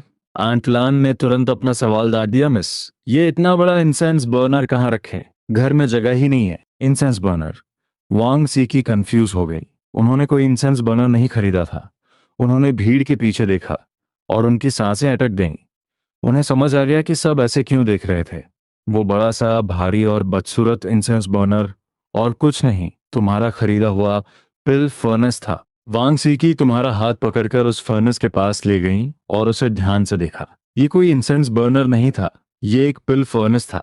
उन्हें याद आया कि मीटिंग से पहले शॉ लियन ने बताया था कि तुमने टेम्पल से एक फर्नेस खरीदा है। वांग सीकी ने नीचे तुम्हारी तरफ देखा। हाँ, सारी फसाद की जड़ तुम ही थे। ब्रदर, तुम्हें पिल फर्नेस खरीदने का आइडिया कहाँ से आया? क्या तुम सुप्रीम लॉर्ड लाओस की तरह यहाँ अल्केमी करने वाले हो? तुम्हारी हार्ट बीट तेज हो गई? Oh no. सिस्टर को पता चल गया क्या? तुम ऑकवर्डली हंसे। नहीं सिस्टर, मुझे बहुत कूल लगा तो मैंने खेलने के लिए ले लिया। जब बाकी लोगों ने इंटरेस्ट लेना बंद कर दिया, तब तुमने चैन की सांस ली। वांग सीकी ने कुछ बॉडीगार्ड्स को बुलाकर उस फर्नेस को खुले एरिया में रखवाया। ये इतना भारी था कि किसी को समझ नहीं आ रहा था इसे कहाँ रखें। तभी तुम्हारे दिमाग में आइडिया आया और तुमने चिल्लाकर कहा, इसे मेरे रूम में रख दो, मैं इसे खुद देख लूंगा। वांग शी को थोड़ा अजीब लगा, पर उन्होंने फर्नेस तुम्हारे रूम में शिफ्ट करवा दिया। आखिरकार तुम्हारे दिल से एक बड़ा बोझ उतरा। अब फर्नेस आ गया था तो अल्केमी शुरू की जा सकती थी। तुमने प्लान बनाया था कि यूथ रिटेनिंग पिल बनाकर अपनी सिस्टर्स को दोगे। यूथ रिटेनिंग पिल कल्टीवेशन लेवल तो नहीं बढ़ाती, पर यह इंसान की यूथ को हमेशा के लिए फ्रीज कर देती है। और लड़कियों के लिए ये किसी जादू से कम नहीं था। कौन हमेशा जवान नहीं रहना चाहता? रात के खाने में तुमने बहुत तेजी से खाया। वांग सीख ने तुम्हारी जल्दबाजी नोटिस की, पर कुछ पूछा नहीं। खाना खाकर और नहाकर तुमने सीधा अपने रूम का दरवाजा लॉक किया। आखिरकार तुम अल्केमी कर सकते थे। कॉर्नर में रखे फर्नेस को देखकर तुम हंसे। हे बिग गाय, आज से हमारा काम शुरू। ये फर्नेस बहुत भारी था। इसे उठाने में 5 बॉडीगार्ड्स का पसीना छूट गया था। इसका वेट कम से कम 150 किलोग्राम था। तुम आगे बढ़े और अपने छोटे हाथों से उसे टच किया। फर्नेस वॉल के पास रखा था, पर अल्केमी वहां नहीं की जा सकती थी। तुम्हारा रूम 40 स्क्वायर मीटर्स का था, तो स्पेस की कोई प्रॉब्लम नहीं थी। तुमने अपने दोनों हाथों से फर्नेस का स्टैंड पकड़ा और एक जोरदार झटके के साथ उस पूरे 150 किलोग्राम के फर्नेस को हवा में उठा लिया। एक छोटा सा बच्चा अपने से कई गुना बड़ी और भारी चीज उठा रहा था। ये नज़ारा देखने लायक था।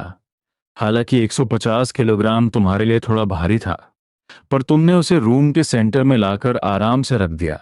शिव, तुमने एक लंबी सांस छोड़ी। थोड़ी देर बेड पर रेस्ट करने के बाद तुम अल्केमी के लिए तैयार थे।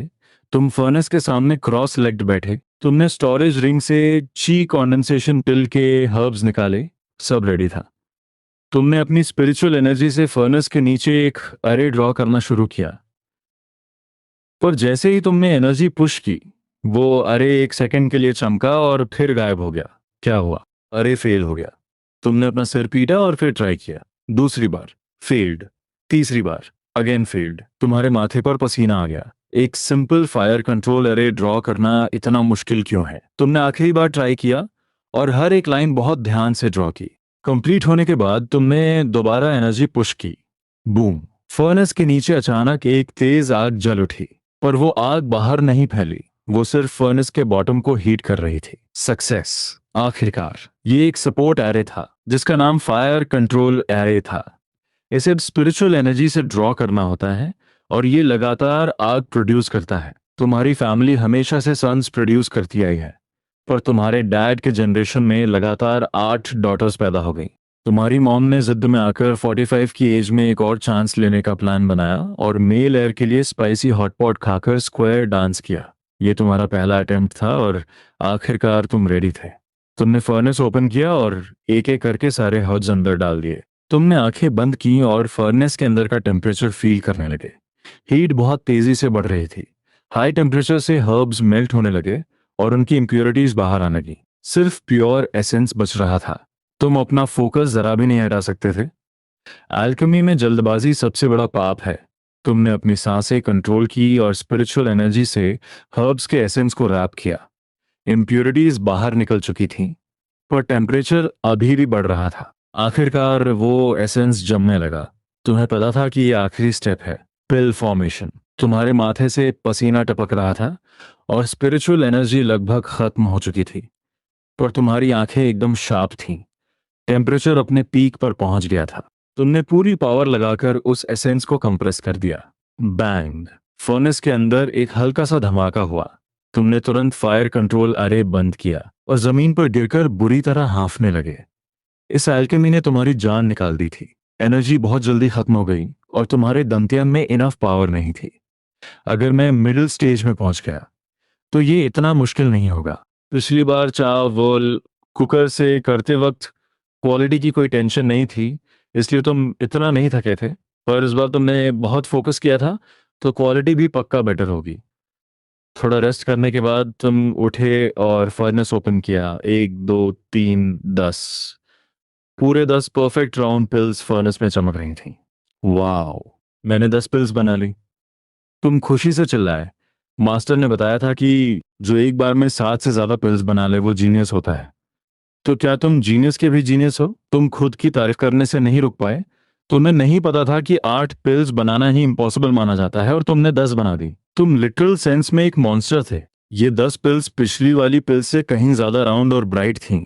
तुमने थकावट के साथ पिल्स को पैक किया और बेड पर गिर गए। एक ची कंडेंसेशन पिल खाने के बाद तुमने कल्टीवेशन शुरू की।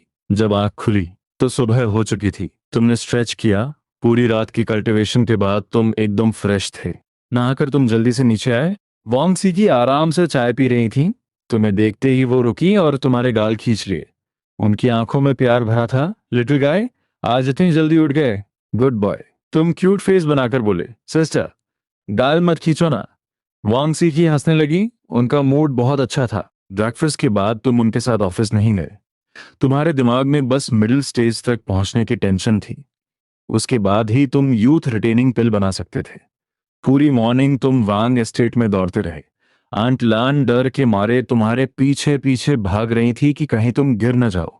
पर 2 किलोमीटर लंबे एस्टेट का चक्कर लगाने के बाद भी तुम्हारी सांसें नहीं फूली। आंट लान शौक में थी। उन्होंने झाड़ू लगा रहे शाओ लियू को तुम्हारे साथ दौड़ने भेजा। आधे घंटे बाद शाओ लियू जमीन पर लेटकर हाँफ रहा था। तुम्हारी स्पीड देखकर वो पूरी तरह हार मान चुका था। दोपहर में तुम बैकयार्ड में बैठकर मोटिवेशन करने लगे। शाओ लियू बोर होकर फोन में गेम खेलने लगा। इस वक्त वांग ग्रुप में वांग सी की उस कैलीग्राफी को पॉइंट करके शाओलियन से पूछ रही थी, ये कहाँ से आई है? शाओलियन रोने वाली हो गई थी। प्रेसिडेंट वांग, आप सुबह से पूछ रही हैं। मुझे सच में नहीं पता। वांग सी की डेस्क पर उंगलियां टैप कर रही थी। कल दोपहर ही ये यहाँ आई है। कहीं ये। प्रेसिडेंट वांग, क्या आपको लगता है कि ये यंग मास्टर ने लिखी है? वांग सी की हंस पड़ी। एक 5 साल का बच्चा ऐसी कैलीग्राफी लिखेगा? क्या ये पॉसिबल है? रात को तुम वांग सिकी के साथ कार्टून देख रहे थे। उन्होंने अचानक कहा। शौक, कुछ दिनों में तुम्हारी फोर्थ सिस्टर वापस आ रही है। तुम थोड़े शॉक हुए। सेवन सिस्टर के अलावा तुम अभी तक किसी और से नहीं मिले थे। मांग सीकी तुम्हारे पास आई और तुम्हारे गाल पर एक जोरदार किस किया। तुम्हारी फोर्थ सिस्टर का टेम्पर बहुत खराब है। वो मेरी तरह स्वीट नहीं है। अचानक तुम सिर से पैर तक सुन पड़ गए। क्या सिस्टर ने ड्रिंक की है? नहीं, स्मेल तो नहीं आ रही। तुम सोफा पर पत्थर की तरह जमे थे। तुम्हारी हार्ट बीट पागलों की तरह तेज हो गई। सिस्टर का किस बुरा नहीं था। अगले कुछ दिन तुम्हारा रूटीन सेम रहा। खाना, एक्सरसाइज और कल्टीवेशन। तुम्हारी एनर्जी लिमिट तक पहुंच चुकी थी। बस मिडिल स्टेज में जाने के लिए एक आखिरी पुश चाहिए था। इस बीच तुमने 4 बार और एल्केमी की और हर बार 10 परफेक्ट पिल्स बनी। Total 40 pills. पर तुम्हें लग रहा था कि सेवन सिस्टर कुछ अजीब बिहेव कर रही हैं। वो बार बार तुम्हारे गाल किस करती थीं और ऐसे देखती थीं जैसे तुम्हें खा जाएंगी। आज रात खाने के बाद तुम बिना कुछ बोले तुरंत अपने रूम में भाग गए। वांग सीकी तुम्हें जाते हुए देखकर फोन निकाली। फोर्थ सिस्टर का मैसेज आया था। सीकी, कल दोपहर एयरपोर्ट आकर मुझे पिक कर लेना। वांग सीकी ने सिर्फ 2 वर्ड्स का रिप्लाई दिया, नो टाइम। और उधर रूम में जाते ही तुमने दरवाजा लॉक किया और बेड पर कूद पड़े। तुमने हाथ हिलाया और 2 ची कंडेंसेशन पिल्स तुम्हारे हाथ में आ गई। आज रात तुम मिडिल स्टेज ब्रेक करने वाले थे। तुम्हारी फैमिली हमेशा से सन्स प्रोड्यूस करती आई है, पर तुम्हारे डैड के जनरेशन में लगातार 8 डॉटर्स पैदा हो गईं। तुम्हारी मॉम ने जिद में आकर 45 की एज में एक और चांस लेने का प्लान बनाया और मेल एयर के लिए स्पाइसी हॉट पॉट खाकर स्क्वायर डांस किया। तुम बेड पर क्रॉस लेग बैठे थे। तुम्हारे शरीर से एक फेंट ग्लो आ रहा था। 6 दिन की कल्टीवेशन के बाद तुम्हारी एनर्जी पीक पर थी। तुमने वो दोनों पिल्स अपने मुंह में डाली और वो तुरंत मेल्ट हो गई। एक भयानक स्पिरिचुअल एनर्जी तुम्हारे अंदर ब्लास्ट हुई। तुमने तुरंत उसे कंट्रोल किया और उस इनविजिबल बैरियर पर जोरदार अटैक किया। बूम! बैरियर हल्का सा वाइब्रेट हुआ। एक बार में नहीं हुआ तो दोबारा करूंगा। तुमने पागलों की तरह अटैक करना शुरू कर दिया। 1 बार, 2 बार, 3 बार, जब तक बैरियर में क्रैक्स नहीं आ गए। तुम्हारी एनर्जी लगभग खत्म हो रही थी। तुमने बिना सोचे एक और पिल निकाली और खा ली। ब्रेक! उस भयानक एनर्जी ने बैरियर को फिर से हिट किया। तुम्हारे पसीने से क्लोथ्स भीग चुके थे और तुम्हारा फेस वाइट पड़ गया था। क्रैक! जैसे कोई पेपर फटा हो। आखिरकार तुमने ब्रेक थ्रू कर लिया। एक वार्म एनर्जी तुम्हारी पूरी बॉडी में फैल गई। तुम्हारा दंतियम पहले से 3 गुना बड़ा हो चुका था। साथ ही तुम्हारी स्किन से एक ब्लैक कलर की इम्प्योरिटी बाहर आ गई थी और तुम्हारी हाइट भी 2 इंचेस बढ़ गई थी। तुम्हें बहुत फ्रेश और हल्का फील हो रहा था। अगले दिन आंट लान तुम्हें जगाने आई। उन्होंने नॉक किया पर कोई रिप्लाई नहीं आया। उन्हें लगा कि तुम ज्यादा सो गए हो, पर जब उन्होंने हैंडल घुमाया तो वो लॉक था। आंट लान पैनिक कर गई। यंग मास्टर ठीक तो है। उन्होंने तुरंत स्पेयर की निकाली और दरवाजा खोला। अंदर जाते ही एक अजीब सी स्मेली स्मेल आई। तुमने अपनी आंखें खोली। जैसे ही आंट लान दरवाजे के पास आई, तुम्हें पता चल गया था। मिडिल स्टेज में आने के बाद 20 मीटर्स के अंदर कुछ भी तुम्हारी सेंसेस से बच नहीं सकता था। आंट लान, मैं बस उठ रहा हूं। आंट लान ने फ्राउन किया। यंग मास्टर, आपने रात में क्या किया था? आप इतने गंदे क्यों हैं और ये स्मेल कैसी है? तुमने नीचे देखा। तुम्हारी पूरी बॉडी पर काली इंप्यूरिटीज लगी थीं और बहुत बुरी स्मेल आ रही थी। तुम्हारा फेस लाल हो गया। और वो कल मैं श्याओहे के साथ मिट्टी में खेल रहा था। इतना बोलकर तुम कपड़े लेकर बाथरूम में भाग गए। नहाने और कपड़े बदलने के बाद तुम बहुत कूल लग रहे थे। तुम बहुत कैजुअली नीचे आए और वांग सी के पास बैठ गए। सिस्टर, मुझे वो चाहिए। तुमने फ्रूट्स की तरफ पॉइंट किया, पर वांग सी का कोई रिएक्शन नहीं आया। तुमने कंफ्यूज होकर उन्हें देखा। नॉर्मल डेज में वो तुरंत तुम्हें दे देती थी, पर अभी वांग सी की तुम्हें फटी आंखों से घूर रही थी। उनका मुंह खुला था। दरवाजे पर खड़ी आंट लान भी पत्थर बन गई थी। सिस्टर, आंट लान, क्या हुआ? तुमने अपनी इनोसेंट आंखें झपकाई। वांग सी की आवाज कांप रही थी। शाओके, तुम्हें लगा कुछ तो गड़बड़ है। अगले ही सेकंड वांग सीक ने तुम्हें कसकर हक किया और पागलों की तरह किस करने लगी। शाओके, तुम इतने क्यूट कैसे हो गए? तुम्हारा दिमाग ब्लैंक हो गया। तुम्हें नहीं पता था कि ब्रेक थ्रू के बाद तुम्हारी पूरी वाइब चेंज हो चुकी थी। तुम्हारी स्किन एकदम ब्राइट और पिंकिश हो गई थी। जो बॉडी पहले कमजोर और पतली थी, वो अब थोड़ी हेल्थी और चबी हो गई थी। तुम एकदम वाइट और क्यूट लग रहे थे, और तुम्हारे अंदर से एक फेंट मिल्की स्मेल आ रही थी। कोई भी तुम्हें देखकर कंट्रोल नहीं कर सकता था। जब आंट लान ने मिरर लाकर दिया, तब तुम्हें समझ आया कि सिस्टर पागलों की तरह क्यों बिहेव कर रही थी। तुम हेल्पलेस होकर उनके हग में फंसे थे और हिल भी नहीं पा रहे थे। उन्होंने बहुत प्यार करने के बाद तुम्हें छोड़ा। ब्रेकफास्ट के टाइम भी वो तुम्हें घूर रही थी। तुम्हें ऐसा लग रहा था जैसे तुम एक मासूम खरगोश हो और वो एक भूखी शेर। ब्रेकफास्ट के बाद वान सी की ऑफिस नहीं गई। शाओलियन सब हैंडल कर लेगी। उन्हें क्या पता था कि वान ग्रुप में बेचारी शाओलियन रोते हुए चीख रही थी, my dear president Wan, please वापस आ जाइए। मुझसे और हैंडल नहीं हो रहा। क्या ये मुझे उस कैलीग्राफी आर्टिस्ट का नाम ना बताने की सजा मिल रही है? दूसरी तरफ वांग सीकी ने कैजुअल कपड़े पहने थे। White velvet pants, yellow hoodie और वाइट कैप। तुम सोच रहे थे कि सिस्टर टीवी की एक्ट्रेसेस से भी ज्यादा खूबसूरत लग रही हैं। आज वो तुम्हें घुमाने ले जाने वाली थी, ताकि कोई और सिस्टर तुम इनसे चुरा ना ले। सिस्टर, हम कहाँ जा रहे हैं? तुमने उनके कपड़े खींच कर पूछा। वांग सीकी ने बैठकर तुम्हारे बाल सहलाए। बस सिस्टर के साथ चलो, जो मन करे वो खाना। उन्होंने इमेजिन किया कि तुम डेनिम जैकेट और कार्गो पैंट्स पहनकर स्ट्रीट पर चलोगे। लोग पक्का जल भुन जाएंगे। और कुछ ना सोचते हुए वांग सीकी ने पोर्शा 718 कन्वर्टेबल निकाली और तुम्हें लेकर वांग एस्टेट से निकल गई। दिवांग मॉल। यहाँ कपड़े, snacks, milk tea, jewellery, movies, सब कुछ था। तुम्हारे एक हाथ में मिल्क टी थी और दूसरे में चिकन लेग। तुम वांग सीकी के साथ सेकंड फ्लोर पर घूम रहे थे। भीड़ में तुम दोनों बहुत अलग लग रहे थे। एक ठंडी और खूबसूरत लड़की और एक क्यूट चबी बच्चा। जो भी तुम्हें देखता मुड़कर जरूर देखता। लड़के हों या लड़कियां, बच्चे हों या बूढ़े, सब तुम पर फिदा थे। ए, उस लड़की को देखो, क्या हाइट है! वाओ! तुम्हारी फैमिली हमेशा से सन्स प्रोड्यूस करती आई है, पर तुम्हारे डैड के जनरेशन में लगातार 8 डॉटर्स पैदा हो गई। तुम्हारी मॉम ने जिद में आकर 45 की एज में एक और चांस लेने का प्लान बनाया और मेल एयर के लिए स्पाइसी हॉट पॉट खाकर स्क्वायर डांस किया। वाओ, कितना क्यूट बच्चा है! मन कर रहा है इसे हग कर लूं। डैम इट, ये लोग मुझे बच्चे पैदा करने के लिए क्यों प्रोवोक कर रहे हैं? मुझे भी ऐसा बेबी चाहिए। तुम्हें चारों तरफ से घूरती हुई आंखें फील हो रही थीं। ये अंकल्स और आंटीज बहुत डरावने हैं। सिस्टर, अब हम कहाँ जाएंगे? तुमने सेवन सिस्टर का हाथ कसकर पकड़ लिया। वो सारी आंखें तुम्हें डरा रही थीं। वांग सी की मुस्कुराई और तुम्हारे सिर पे हाथ फेरा। हम थोड़ी देर में अम्यूजमेंट पार्क जाएंगे। Okay, amusement park. Wang estate में रहते हुए तुमने इन सब चीजों के बारे में काफी कुछ जान लिया था। तुम्हें पता था कि वहां बच्चे खेलते हैं और राइड्स होती हैं, और तुम्हें इन सब में कोई इंटरेस्ट नहीं था। वांग सीकी ने तुम्हारा उतरा हुआ चेहरा नोटिस किया और डाउट में पड़ गई। क्या मैंने गलत रिव्यू पढ़ लिया? बच्चे रोलर कोस्टर और स्लाइड्स पसंद नहीं करते क्या?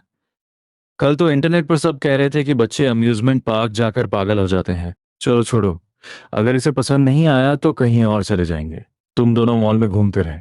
वांग सी कभी कपड़े देखती तो कभी ज्वेलरी। कुछ ही देर में तुम्हारे हाथों में 2 शॉपिंग बैग्स आ गए।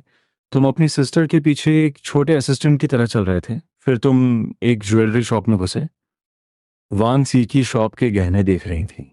उन्होंने कैजुअली एक नजर डाली। डिजाइन्स तो बहुत थे, पर कोई भी खास नहीं लग रहा था। Hello beautiful. अचानक तुम्हारे पीछे से एक अजीब सी आवाज आई। तुम दोनों ने इग्नोर कर दिया। मिस, क्या मैं आपसे बात कर सकता हूँ? तुम मुड़े तो देखा कि 24 साल का एक लड़का खड़ा था। मिस, उस लड़के के पीले बाल थे और वो दिखने में ठीक ठाक था। बिल्कुल किसी little fresh meat young idol की तरह। नो इंटरेस्ट, वांग सीकी ने बहुत ठंडी और चुभने वाली आवाज में कहा। पर उस लड़के के चेहरे पर अभी भी एक ओवर कॉन्फिडेंट स्माइल थी। उसे जरा भी एम्बैरेसमेंट फील नहीं हुई। वो वांग सीकी को घूर रहा था। इस आइस ब्यूटी की फैमिली पक्का बहुत रिच होगी। अगर मैंने इसे फंसा लिया तो मुझे पैसों की टेंशन नहीं रहेगी और दोस्तों के सामने शो ऑफ भी करूंगा। मिस, मुझे लगता है आप ज्वेलरी ढूंढ रही हैं। मुझे जेड के बारे में काफ़ी नॉलेज है। मैं आपको गाइड कर सकता हूँ। उसका नाम मा युलोंग था। वो क्योटो यूनिवर्सिटी में जेड अप्रेजल डिपार्टमेंट का स्टूडेंट था। कॉलेज में लड़कियां घुमाने के लिए वो बहुत फेमस था। वो एक टिपिकल प्लेबॉय और घटिया इंसान था। वांग सीक उस पर एक सेकंड भी वेस्ट नहीं करना चाहती थी। ऐसे लोगों की उनसे बात करने की औकात भी नहीं थी। उन्होंने सीधा धमकी दी, तुम्हें देखकर लगता है तुम कॉलेज स्टूडेंट हो। मैं तुम्हें वार्न कर रही हूँ, मेरे सामने कोई फालतू ट्रिक मत आजमाना, वरना तुम्हें बहुत भारी पड़ेगा। ये सुनकर माँ युलंग का दिल धक से रह गया। ये लड़की तो बहुत डेंजरस लग रही है। इसका टेम्पर कितना तेज है, बिल्कुल मेरी टाइप की है। उसके दिमाग में गंदे ख्याल आने लगे। उसे अपनी स्पेशल स्किल्स और चार्म पर पूरा भरोसा था कि वो वांग सी का दिल जीत ही लेगा। उसने वांग सी की धमकी को बिल्कुल इग्नोर कर दिया। खतरा जितना बड़ा होता है, रिवॉर्ड भी उतना बड़ा होता है। उसने थोड़ा झुककर बहुत मीठी आवाज में कहा, मिस, आप बोर हो रही होंगी, चलिए मैं आपको जेड मार्केट घुमाता हूँ। वहाँ रॉ स्टोन्स और गैम्बलिंग भी होती है और बहुत सारे जेम्स भी मिलते हैं। तुम काफी देर से ये सब ड्रामा देख रहे थे, पर जेड मार्केट सुनते ही तुम्हें इंटरेस्ट आ गया। अगर तुम्हें कोई हाई क्वालिटी जेड मिल जाए तो तुम उसे स्पिरिचुअल टूल बनाकर अपनी सिस्टर्स को गिफ्ट कर सकते हो। ये सोचकर तुमने बहुत क्यूट आवाज में पूछा, जेड मार्केट कहाँ है? मायूलोंग ने अब जाकर तुम्हारे ऊपर ध्यान दिया। कितना क्यूट और इनोसेंट बच्चा है। उसके दिमाग में तुरंत एक प्लान आया। अगर ये लड़की बात नहीं कर रही तो इसके भाई के थ्रू बात करूंगा। लिटिल ब्रदर, क्या मैं तुम्हें वहां ले चलूं? वो इसी दिवांग मॉल के 7th फ्लोर पर है। वो बस तुम्हें लेकर जाने ही वाला था कि तुमने अचानक कहा, नहीं अंकल, मैं अपनी सिस्टर के साथ चला जाऊंगा।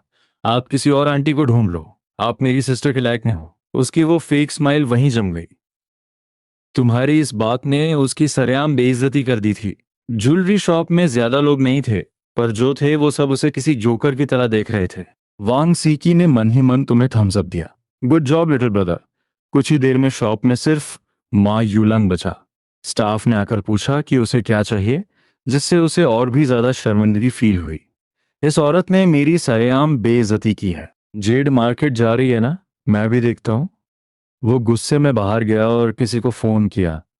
तुम्हारे हाथ की मिल्क टी खत्म हो चुकी थी और तुम्हें और पीने का मन था। तुमने दूर एक मिल्क टी शॉप देखी और फिर छुपकर सेवन सिस्टर को देखने लगे।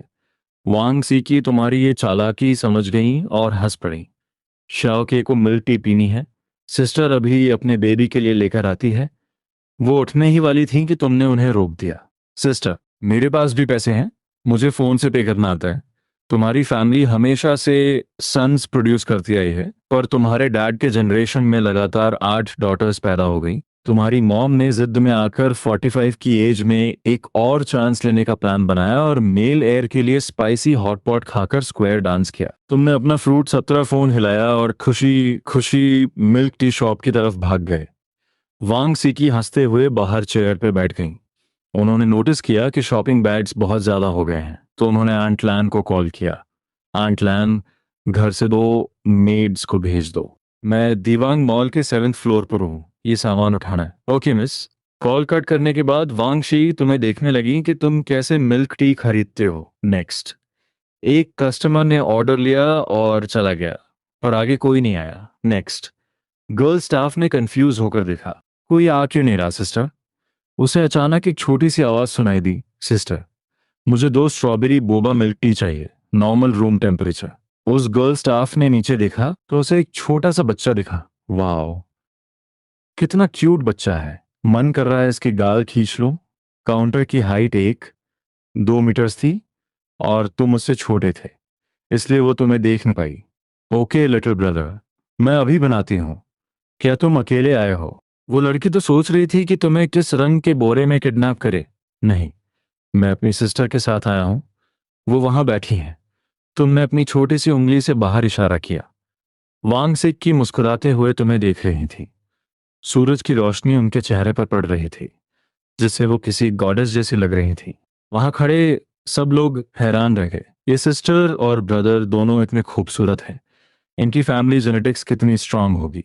वो गर्ल स्टाफ होश में आई और प्यार से बोली, जाओ अपनी सिस्टर को बुला कर लाओ। तुमने हाथ हिलाया, मुझे पेमेंट करना आता है, ये बहुत इजी है, मेरे पास पैसे हैं। सिस्टर को बुलाने की जरूरत नहीं, तुम अपना फ्रूट फोन निकाल कर बोले, बताइए कितने पैसे हुए। अच्छा, मैं तुमसे एक सवाल पूछती हूँ, एक मिल्क टी 16 रुपए की है, तो 2 मिल्क टी के कितने पैसे दोगे? अगर सही जवाब दिया तो 1 कप फ्री।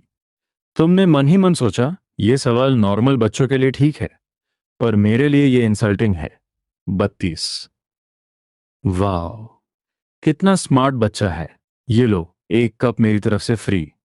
तुमने वीचैट ओपन किया और वॉलेट चेक किया, फिर पेमेंट स्कैन किया और खुशी खुशी मिल्क टी लेकर शॉप से बाहर आ गए। नेक्स्ट, पीछे खड़े एक आदमी के पसीने छूट गए। उसने अभी तुम्हारे फोन में देखा था, तुम्हारे वीचैट वॉलेट में 1 लाख रुपए थे।